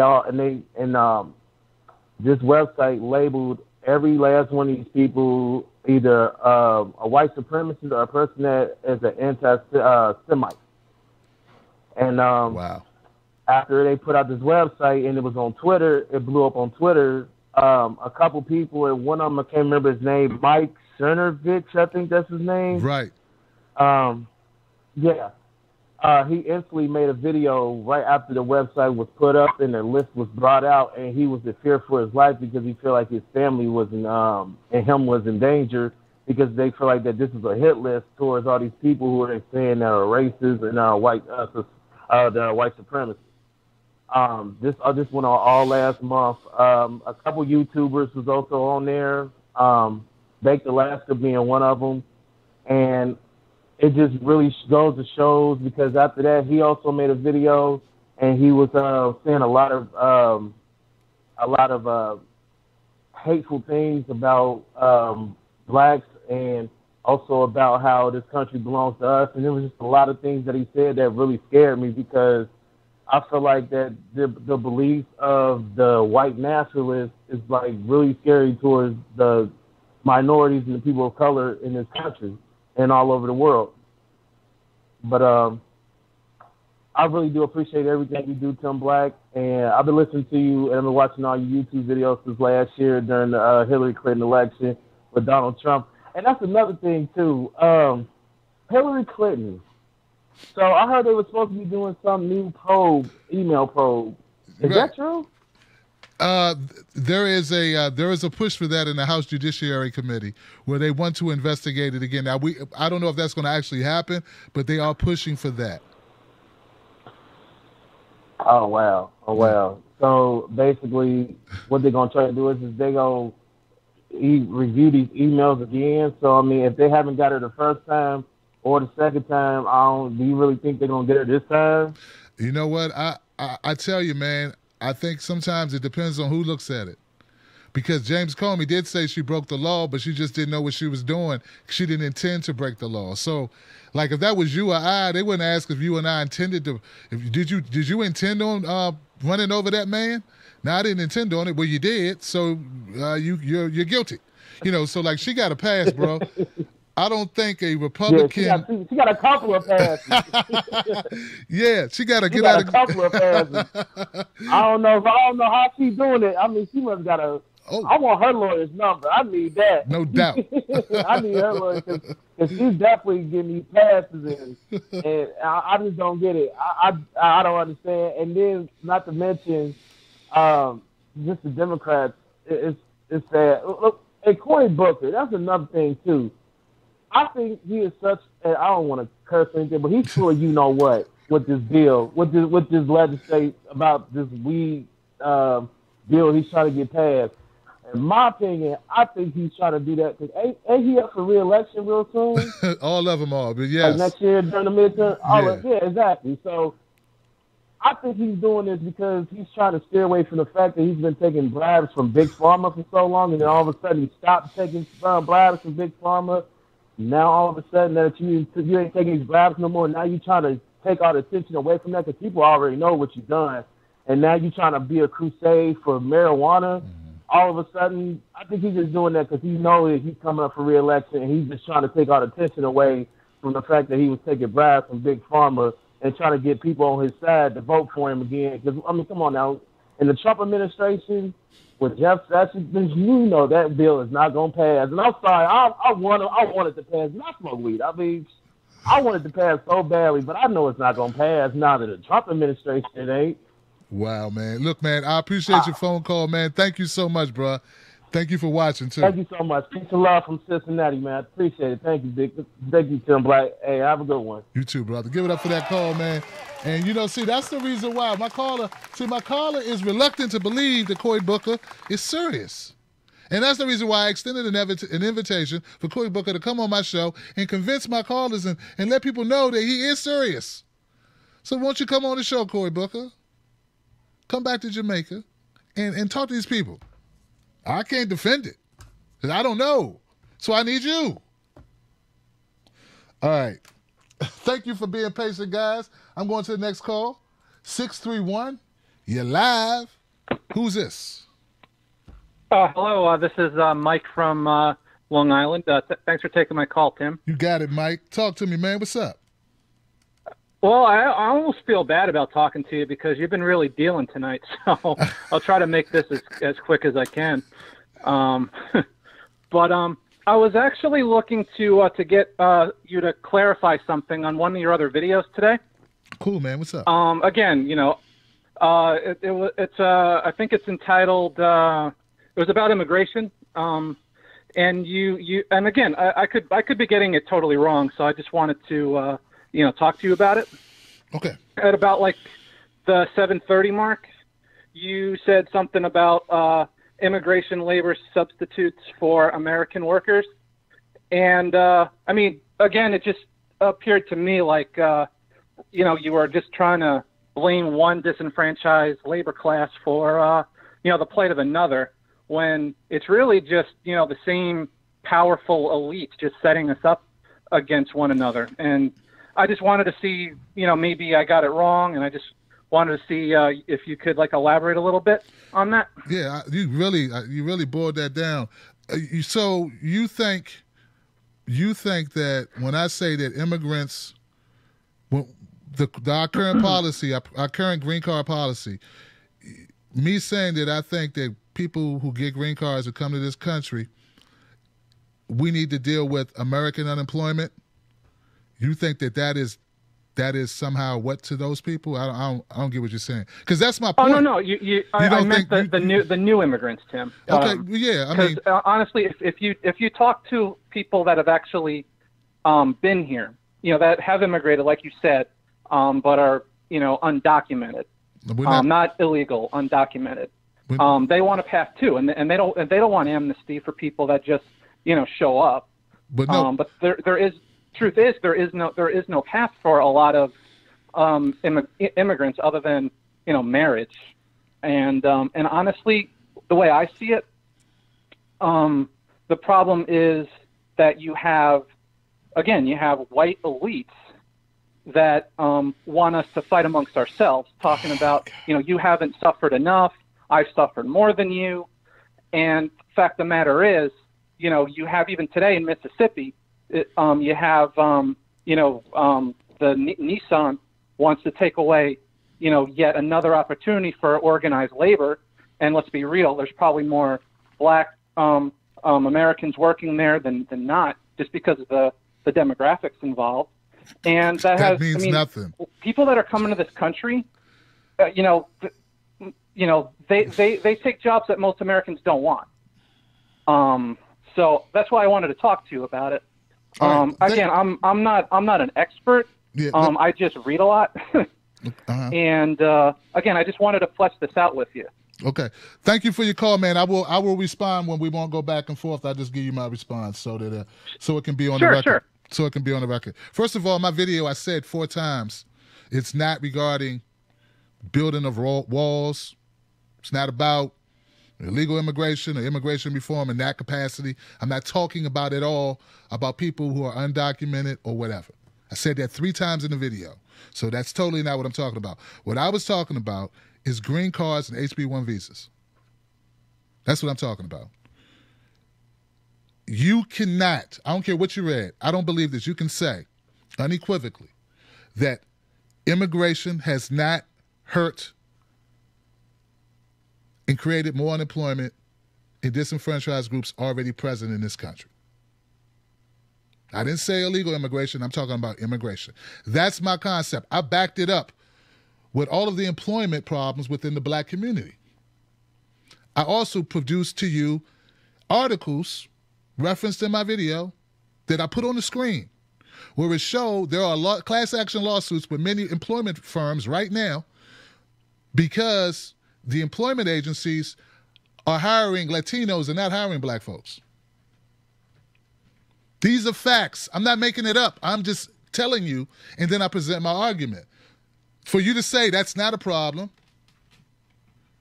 for you to say, that these are other people having problems. I'm not saying there's other people who don't have problems in other countries. I get that.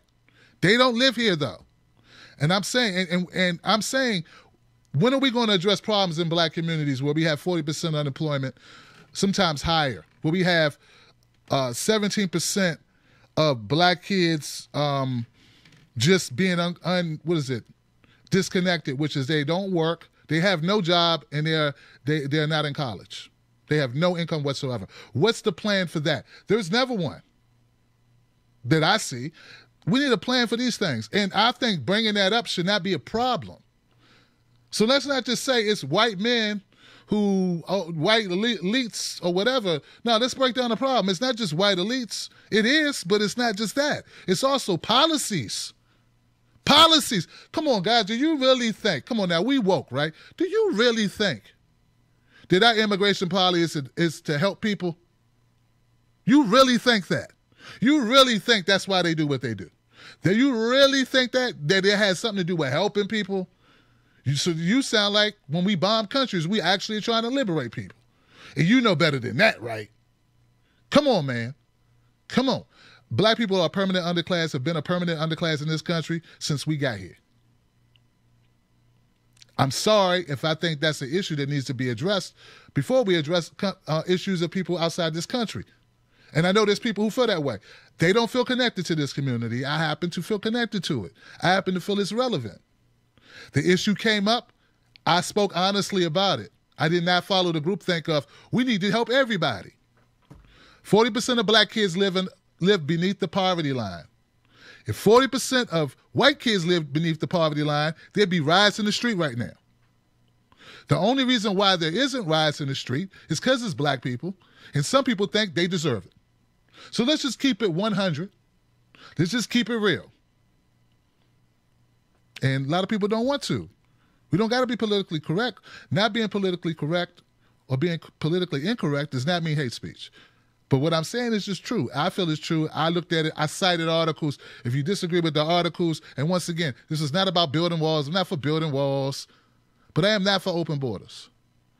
And if you can prove to me that people who come to this country legally, the amount of people that come to this country legally into these areas where there are 30, 40, 50% of black people unemployed, you don't think that's a problem?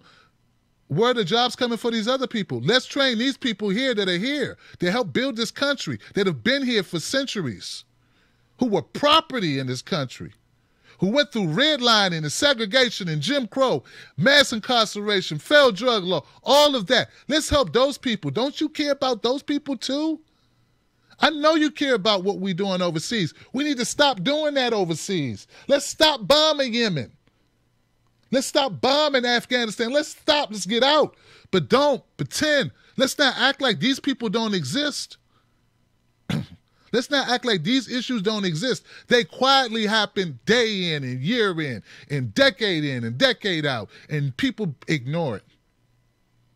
And it's really nice for my liberal friends, and I'm including you in this, to get on your high horse about what's going on 5,000 miles away, but what's going on a city over or a state over from you, because with people that been in this country for 10 generations. You ignore it. Oh, it's not of an issue. And I'm telling you, if that's what people think, I want to know why they think that. Why is that all right?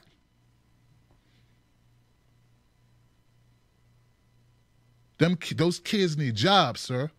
I don't know the magic bullet, and if you got a better suggestion to get them jobs, in my opinion, crime comes from means, lack of means, not lack of good genes.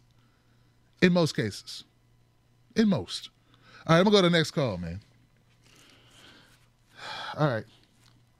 I'm not for deporting people's families, man. This was not about deportation. My video was not about deportation. I'm not about splitting up people's families. Not. I never said that. I said it 3 times. This is not about deportation. It's not about illegal immigration. This is about people coming over this country because that's their cousin or something. Or I just want to work in America. That's different. And we weren't talking about political refugees either. It was very specific. All right. 352. It's your time. What you want to do? Hi. Hey. Hello? How you doing? Hi, I'm doing good. My name is Fernanda. This is my first time calling. I'm kind of nervous. Hey, I just wanted to talk about earlier. You were talking about how the DNC was using pretty much minorities for votes, and that is how I feel about. I'm Hispanic, and that is how I feel they use us as well. During the primaries, Hillary Clinton was going around saying she was our abuela, which is our grandmother. And I was like, man, this lady is like insulting our intelligence. You know, how are you going to come up here and say you're our abuela? Come on now. Come on. You don't know what she does. Like, come on. And then she went to Miami to do like a political rally, and it was a Jennifer Lopez concert.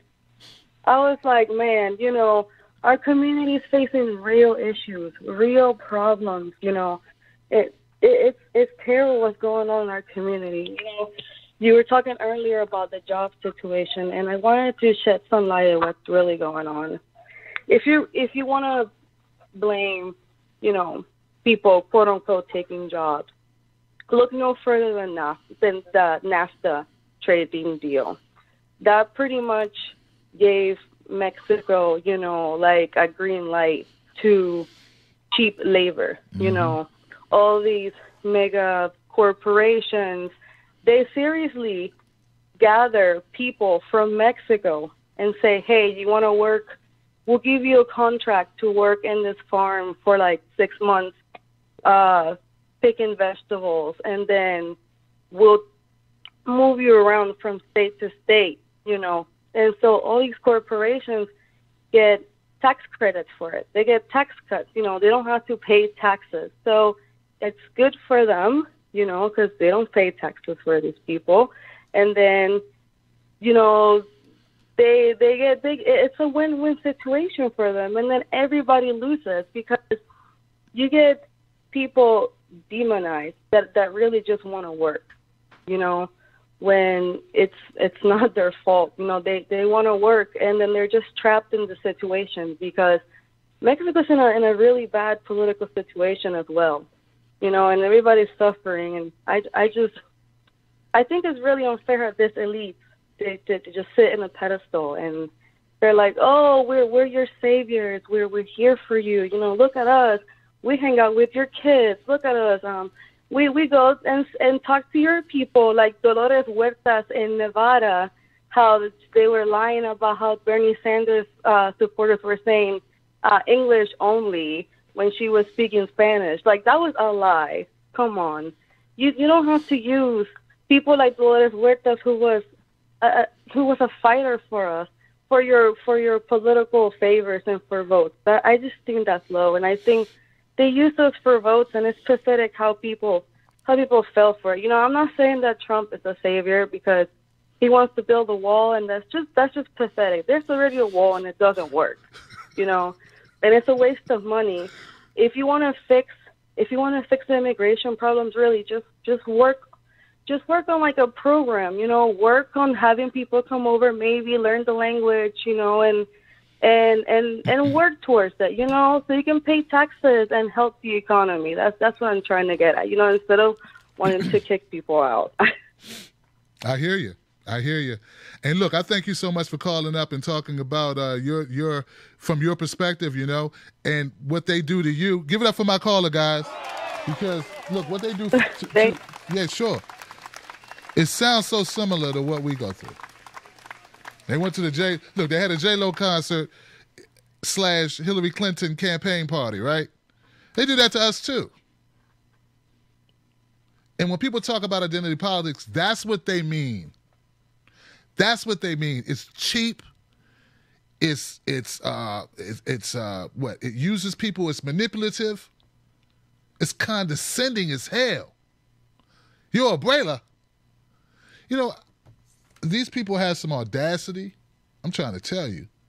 Like, I would never begin to tell Latino people how to feel about something that's Latino, that's affecting, them specifically. And I would never say, hey, you're abuelo or whatever, or your grandfather. I don't know. And I took 3 years of Spanish, and I know poquito. But I would say this, I agree with you about NAFTA and those trade deals that sent jobs overseas that ain't benefiting anyone in this country other than the corporations. I agree. I agree with you 100%. And I'm not for deportations. I'm not. All right? So, goodness gracious, all I'm saying is, I think I don't want to go on and on to defend myself, but I'll just say this. I'm not for breaking up families. I'm not out for kicking out college kids. Everybody that's in this country would be, according to what they were talking about, would be grandfathered into this program, and they're good. If you already here, you good.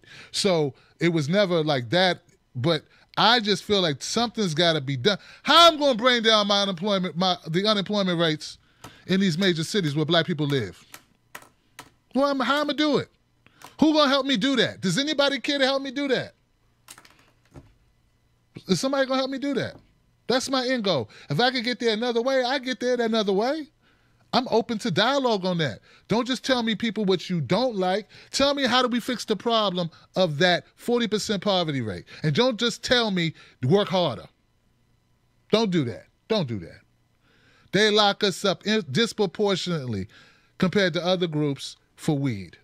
That's because they stop and search and siege us more than any other group to lock us up, to give us a charge, which means we can't get jobs, which means we can't get food stamps, which means we can't get public housing, which means we can't vote in some states. Do you understand what's going on here? And don't tell me it's an accident. It ain't an accident. We too smart. We too smart to think it's an accident. It's too smart to think this stuff. Like, it's just happened and all these people are just stupid. That's the easy way to go out because nobody want to think about the reality. Like, maybe. It's a plan. I made a couple babies in my life, right? And they weren't accidents. I didn't accidentally just fall down naked on top of my wife. It was intentional. Now, do we want to make a baby? That's a different story. But you get what I'm saying? Like, I don't believe in accidents like that. It's not an accident. Well, I don't know how they got together. It was, I accidentally slept with this person. I didn't mean to sleep with him. You got naked. So I don't believe that all these people having all these problems in these communities are just accidents and just random. So either you think it's all like, these people just, they don't want nothing. It's all these people don't want a life. And that's just a way for people to feel better and ignore it. That they could say something wrong with them. Something wrong with these people.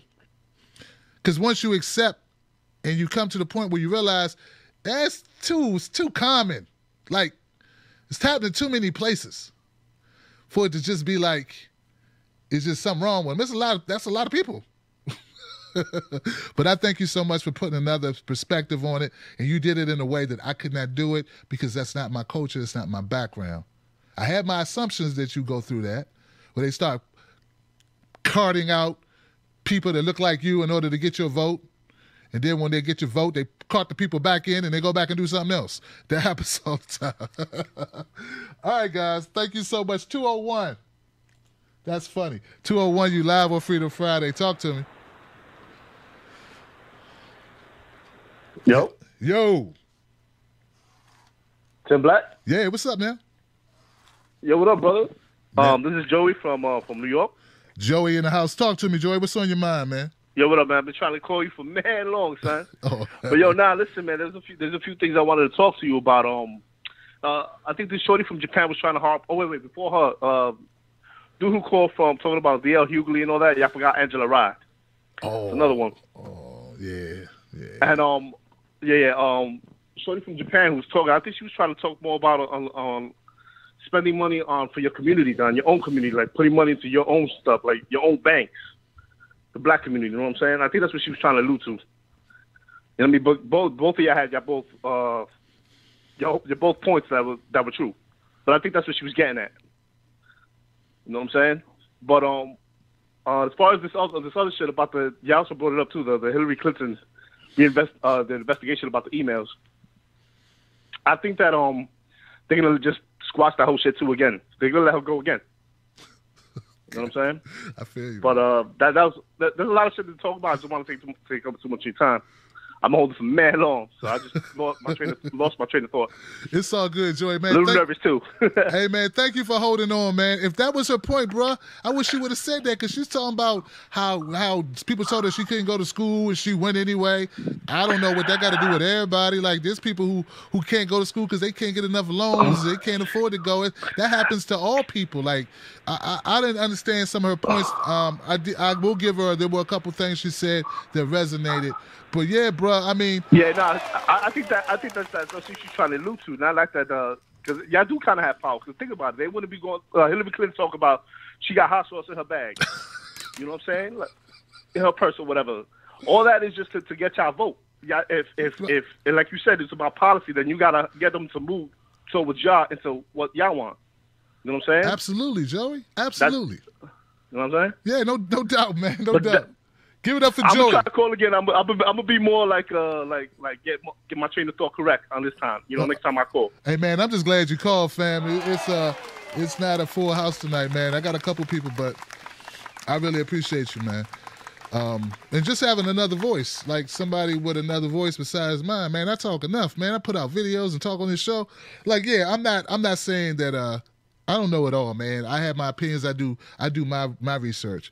But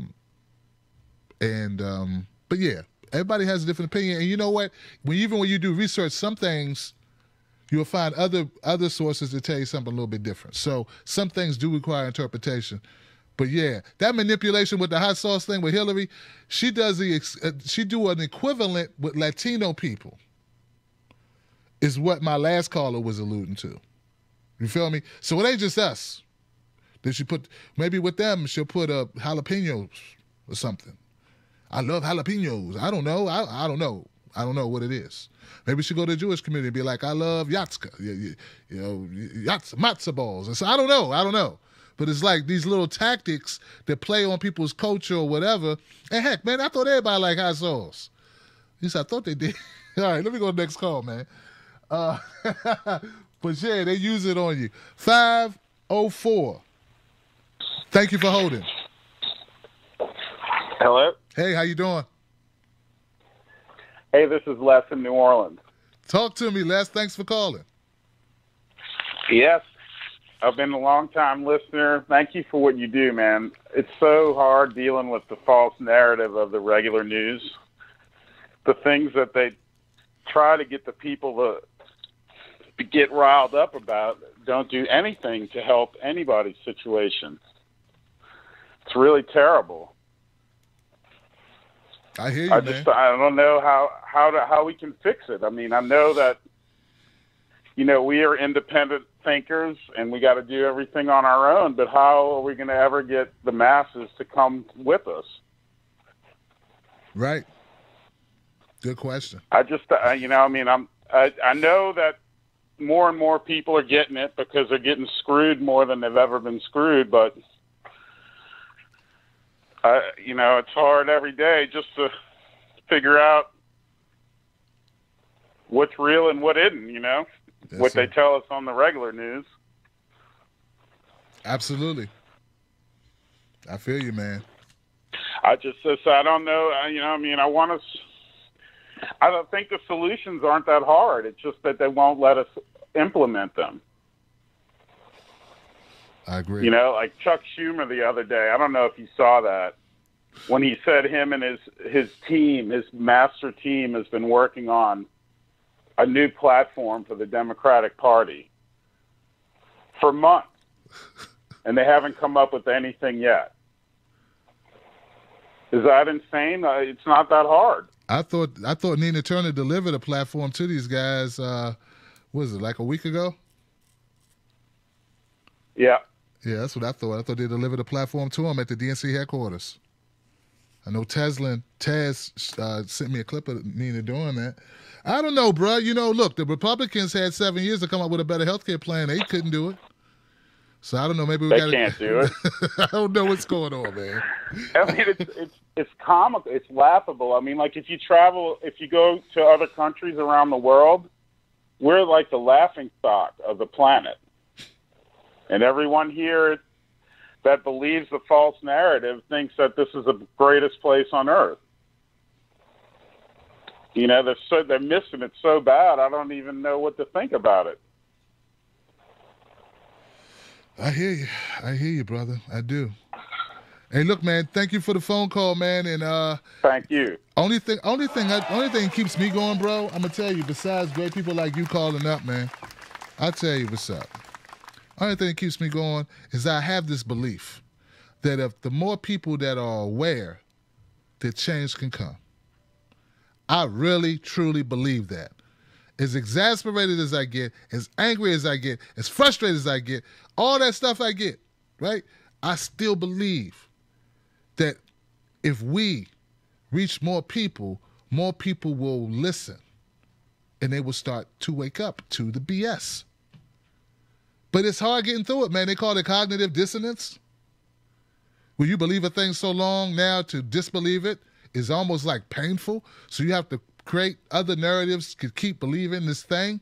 Because if this is true, then when I signed up for this, that meant I was killing babies for oil money. It wasn't for liberation. Just imagine if you were a soldier who brought into patriotism. Your dad was a veteran and died in war. Your grandfather was a veteran. This exists. This ain't rare. A lot of my people in the Midwestern, that's what they do. They join the service. They go serve their country. You over there, you lose friends. You lose your piece of your soul. You have PTSD. And once you're out of that, you back here. You start to realize that we did that for money. Maybe you realized it while you were there. That's a horrible thing, man. I believe we're going to keep reaching people. I think we keep reaching them. What I try not to do, what I think the only dangerous thing is people who give up before we get a critical mass of people that know what's going on. We got to hang in there.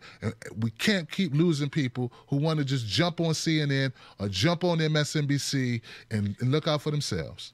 We got to continue to try to fight the good fight. It ain't easy because everybody has to live. Everybody has to make it. But that's what I believe, bro. And I know it may be crazy, but that's what I believe, and I'm going to ride with that. Let me go to the next call, man. Thank you once again for holding on. 804. You're live. What's your name? Where you calling from? Chicken butts and pork butts, everybody. It is the eye-hole man. Montague Magruder, what's up, man? Not much, man. Just basically trying to wrap my head around some of this campaign stuff with my House of Delegates race. But I wanted to talk to you about your video about Trump's executive order to limit immigration with the H-1 visas, the green cards, and all that stuff. I know you probably caught a lot of flack for that, and for the most part, I see where you're coming from on that particular video. You provided your evidence. You came aggressive with the facts. I respect that. But at the same time, I have to introduce this perspective because this is something that I think you missed. I don't believe that the Trump administration is necessarily doing this to help black people. Now, yes, the effect of limiting immigration, those coming with the H-1B visas and whatnot, it will possibly open up some job opportunities for black folks. But at the same time, you have to remember that the way the Trump administration is working, we are not going to benefit from this action in the end. And which is why I'm opposed to it, because even though it may seem like the intention, the surface intention is to help us, the reality is it's not going to help us, because what we have to truly look at, these corporations that are basically, they're offering these immigrants jobs at lower wages than what they would pay us. See, limiting immigration may stop one problem, but it's not going to stop the other, because the corporations, they're the ones who are hiring all the people. They're the ones that they're the ones choosing who works for them and who doesn't, and that's where the issue has. That's where we have to take the issue to. Like, what has to happen is these corporations that knowingly hire immigrants at lower wages, they have to be penalized. And we also have to address the fact that we have prison labor still rampant across the country. We still have for-profit prisons. We still have a lot of black folks incarcerated in those prisons, making pennies on the day, doing all kinds of work that all the other companies won't do. And it's basically keeping us out of the job market. I'm talking about the job market. I say that as the kind of job market that would actually allow us to earn a decent living and sustain our families. So limiting immigrants from other countries, limiting legal immigration from other countries is not. It's just one part of the problem. It's not going to solve the other two issues that we're facing. I mean, it may take a little stab, but it's not. Put it like this: it's not going to cut the head off the problem. All right, man. So that's where we have to start. All right. Well, look, man. Look, Montague, it's good to hear from you, man. I agree that there's sure. I wasn't addressing like all the issues. The purpose of that video, I thought I made that clear, and I didn't feel like I had to address all possible solutions. No, you did. You know what I mean? To make, I don't know, like I was talking specifically about black unemployment, and the impact of immigration, and produce some evidence I thought that showed employers were deciding to hire. They were specifically saying, give us Latinos, not blacks. Like, this is what we want. This is who we want to hire.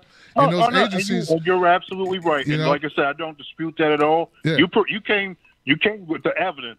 The evidence is clear as day. And like I said, I can't. That's why I never, in this call, I never, not once could I attack your evidence. Yeah. I researched it. You're solid. I can't say nothing about it because you're absolutely right. Yeah, but I was just, and I guess where I was coming from, I was just trying to introduce other facets that play into black unemployment as well. But you're absolutely, in the video, you're right. I feel you, man. Look, man, Montague, man, I appreciate your call as always, brother. And I will say this. Always. You know it, brother. You know it. And I saw you on Nico's show as well, man. I talked with Nico today, man, and kicked it with him. One point you did say, you said to help black people. No, I don't think Trump's do. Look, I don't know what his intentions are. I don't spend much time worried about somebody's intentions. I worry about what I think the effect of their actions will render. I mean, look, man, to keep it real with you, I don't believe that Lincoln freed the slaves just to help black people. I think the South was getting way too powerful with their slaves and producing what they were producing in that age. Like, there's a lot of reasons for him to free the slaves. It wasn't just morality. And I don't think Trump is just morality. But I also don't think Clinton and the Democrats do a lot of stuff just for morality. They do a lot of it to make things look a certain way. And that's how I kind of started the show. And like I said before in another segment, man, if black people don't work with bigots and racists, dude, if we didn't work with bigots and racists in this country, or homophobes or Islamophobes, whatever thing you think someone is, and whatever. If you don't work with those people and the black people don't work with those people, dude, we still be on the back of the bus. We wouldn't have gotten anything accomplished. Lyndon B. Johnson did more for most black people than any other president. And he used the N-word on a regular basis. I'm not saying he was good to use the N-word on a regular basis, but don't go telling me, these people want to tell me, you can't work this and you can't do that. Dude, the way America has treated certain groups in this country, if we can work with that, we can work with this what's coming up. We can work with Trump. We can work with anybody. I'm not saying he's going to do something for our greater good. All right? I'm not saying that. I don't know. I don't care why. I just know 2 + 2 = 4. And are we going to be able to help some families?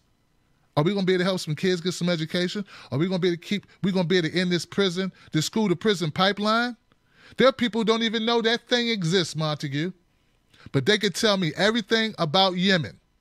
They could tell me everything I would ever want to know about the Israelis and the Pakistanis, and they could tell me all that stuff. They don't know nothing about the prison industrial complex and what's going on here in this country that's been decimating the hell out of generations. They don't know. They don't know anything about slavery with another name. They won't even watch a documentary on it. They're not interested. And that's not everybody, but people like that. They just don't care.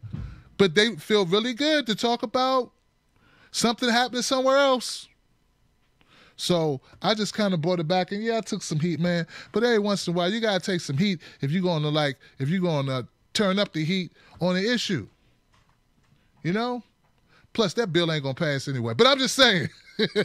But it's not. It's not gonna pass, man. There are people who want more immigrants to come in, and I was never talking about deportation. They want more immigrants to come in because they people work for them. These corporations if corporations want it to happen, like I said before, money and politics. And a lot of time, money will buy you some politicians, okay? So if the money wants immigration to continue in any way, with HB1 visas or whatever, that's green cards, that's going to continue. Because money moves everything around us. More than likely. All right. Thank you, guys. Thank you. 650. Talk to me, 650. How you doing? Tim Black. Hey. It's Dr. Bruce. How you doing? Talk to me, Dr. Bruce. I'm well, man. How are you? I'm good, man. Just working too hard, and I want to say right off the top that I apologize for not getting my Patreon to you. I have to sign up. I recommend other people do the same. We've got to take care of our independent media, especially the latest thing that happened with, I guess now YouTube is going to, I don't know if you already talked about it, where they're going to start deciding that certain things are offensive and putting them off in some private zone or something like that. It's crazy. Yep. It is crazy, brother. But the reason I was actually intending just to listen to you, but there's 2 medical things I want to talk about real quick and let you slide to the next caller. I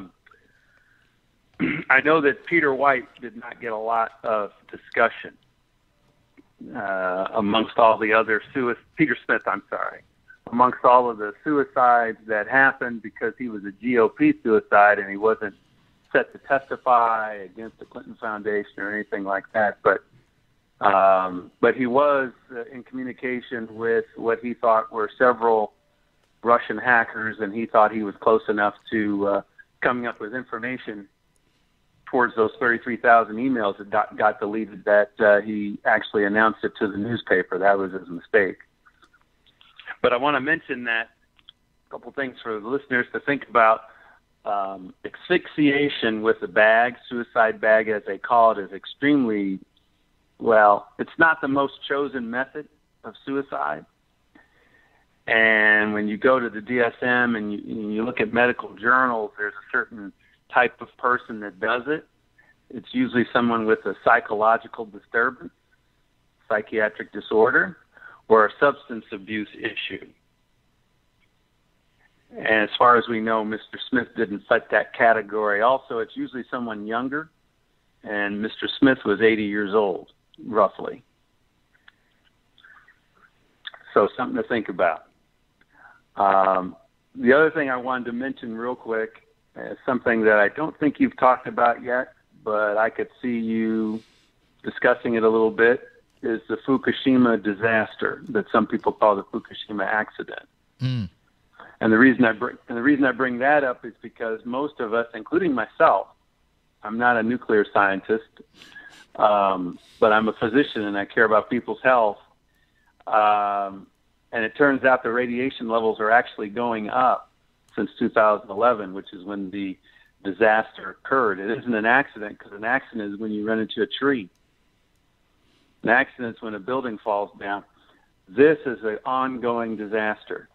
The core is out of control. We don't know where it is. We as a world don't know where it is. They've sent in robots, and that was in the media briefly because robots are cool.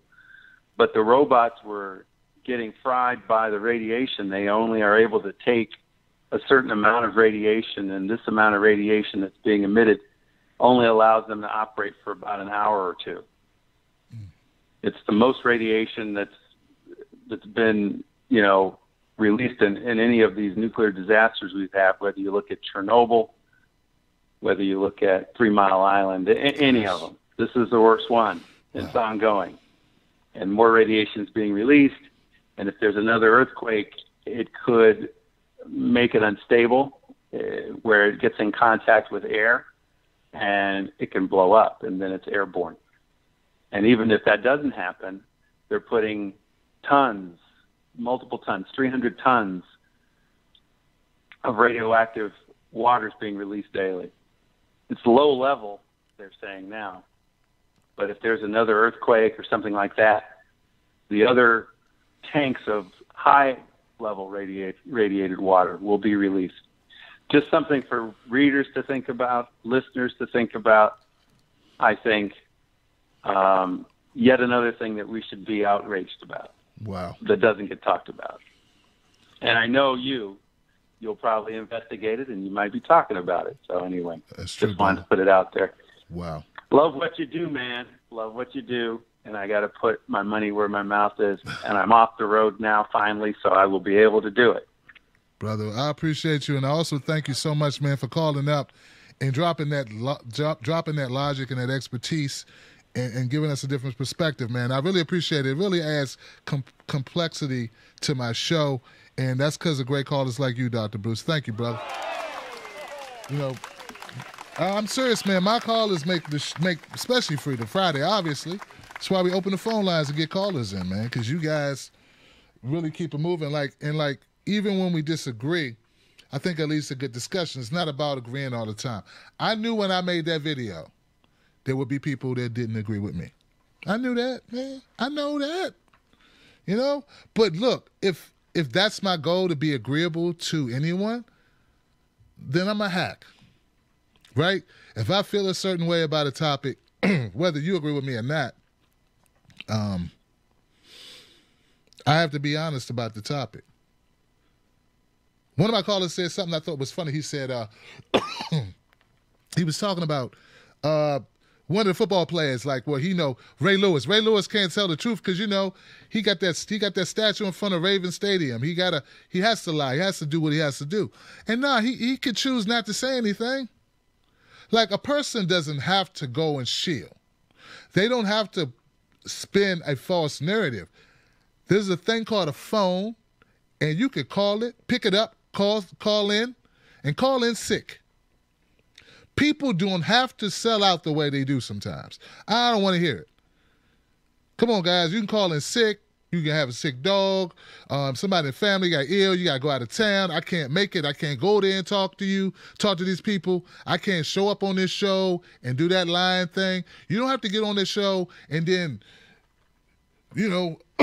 Hillary's a crook. She should be locked in jail. You could just be like, you know what? I know they want me to come in here and speak these lies or these false narratives. I'm just not going to go.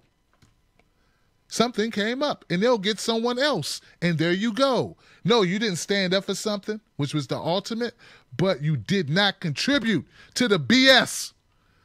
You get it? So there are options people have. They have options. They cannot speak to an issue. Instead of putting out false narratives. Russia did it. Russia did it. Russia did it. They could leave that for Rachel Maddow. She's got that lane taken. Leave that lane to Joy Reid. She's got that lane taken.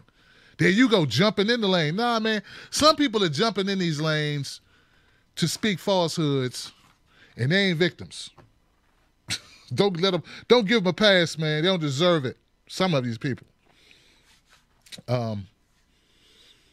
You know where I'd be if I was spinning that stuff, I was speaking that, Nah, man, I'm not gonna do that. Gotta have some ethics, man. Damn. Can't do it. Don't do it.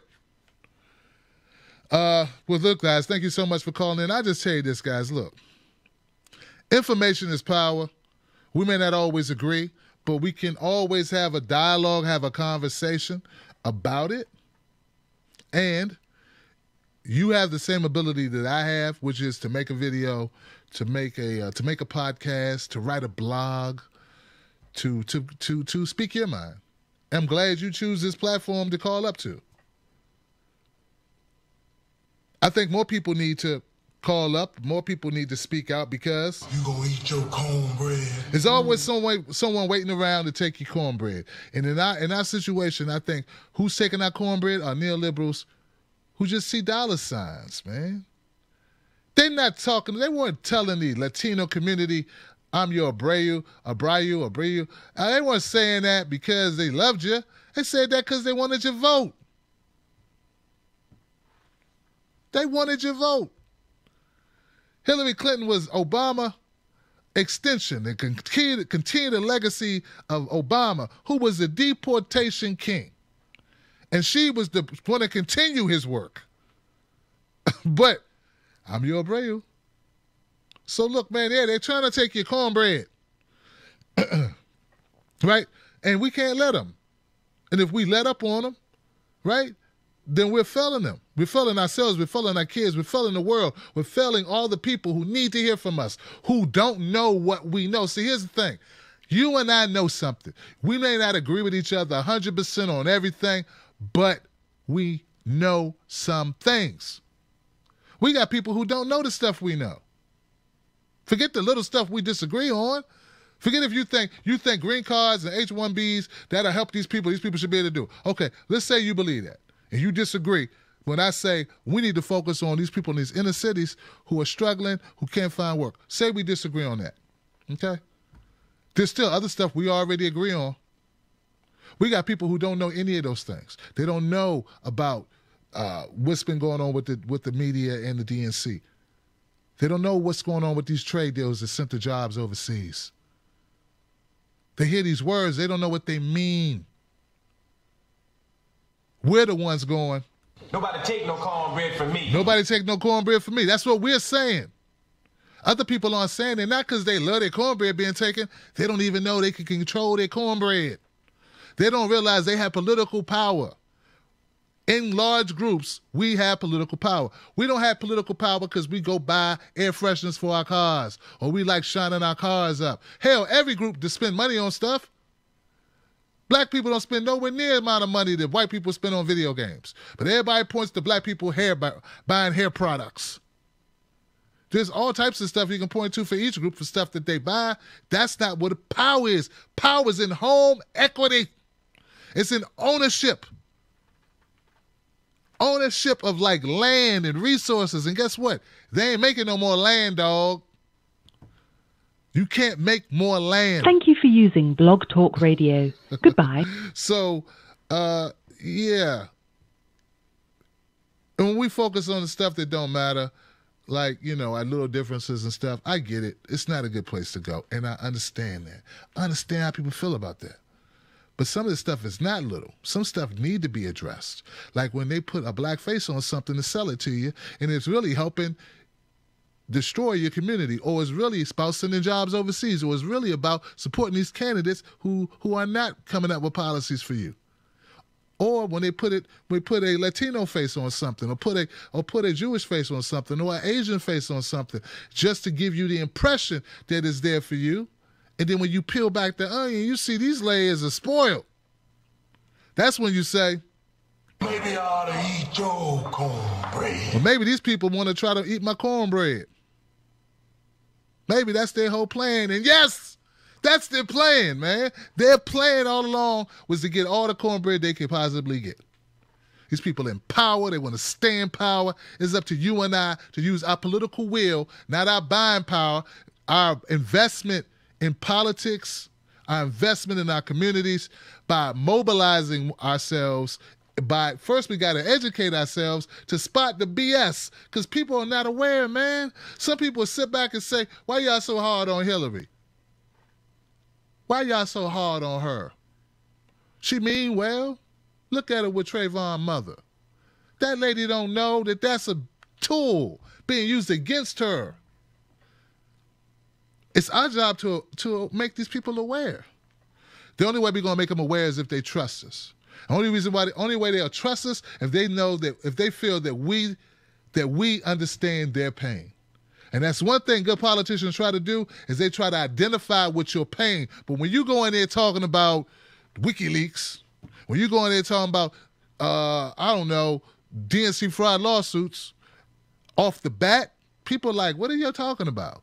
They have no idea what you mean. I know this because for the last few weeks, I've been going to D.C. talking to people who are not in my bubble, who don't follow my videos, who are not consuming this stuff. And those people I'm talking to on the streets of D.C., they don't know nothing about this stuff. But they know about child care. They know about unemployment. They know about college tuition. They know about over-policing. They know about these things they know about. And when I start talking that type of language, now people got a conversation for me. And if we don't take what we do online, offline, and if we only talk to people that agree with us 100% of the time, well, they're going to win. Because they got a apparatus. It's called corporate media that's always working 24/7. Got an unlimited amount of budgets, a limited amount of pretty people with short skirts and handsome guys with strong jawbones and broad shoulders coming on TV every day to keep the lie mill going. Get it?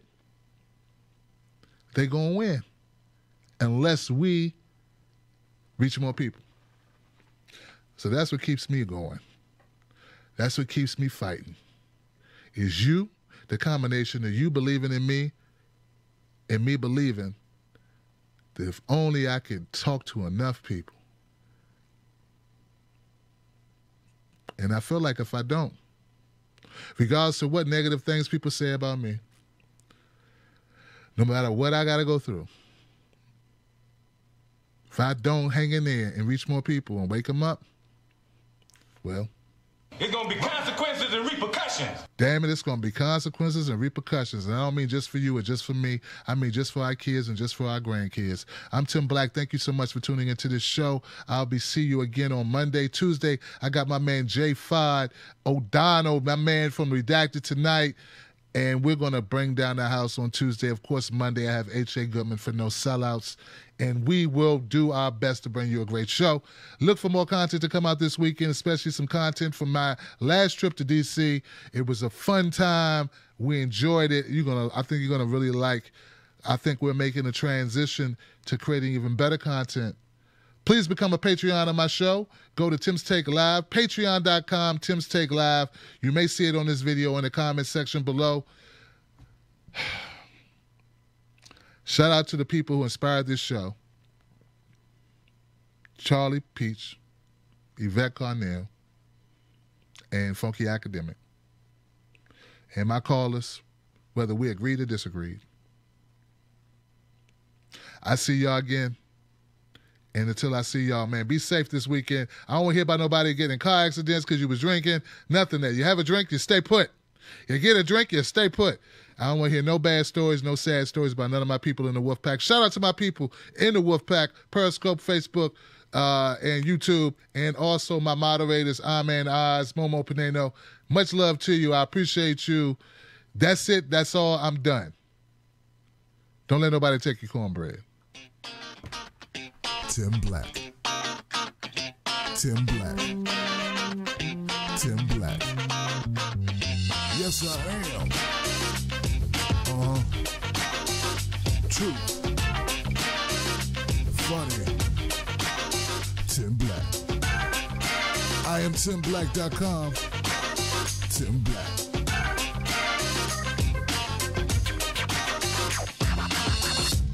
So say good night to the bad guy. Come on. The last time you're gonna see a bad guy like this again, let me tell you. Come on. Make way for the bad guy. There's a bad guy coming through. Better get out of his way. I love that ending. I love that ending. You better get out of his way. He is drunk too. He's like, look at you cockroaches. You cockroaches. You think you good. You're not good. You're not good. Look at you. You're not good. You look at me? Oh, I love it, man. I love it. All right, guys, I got to go. In another life, I would have been an actor. An actor.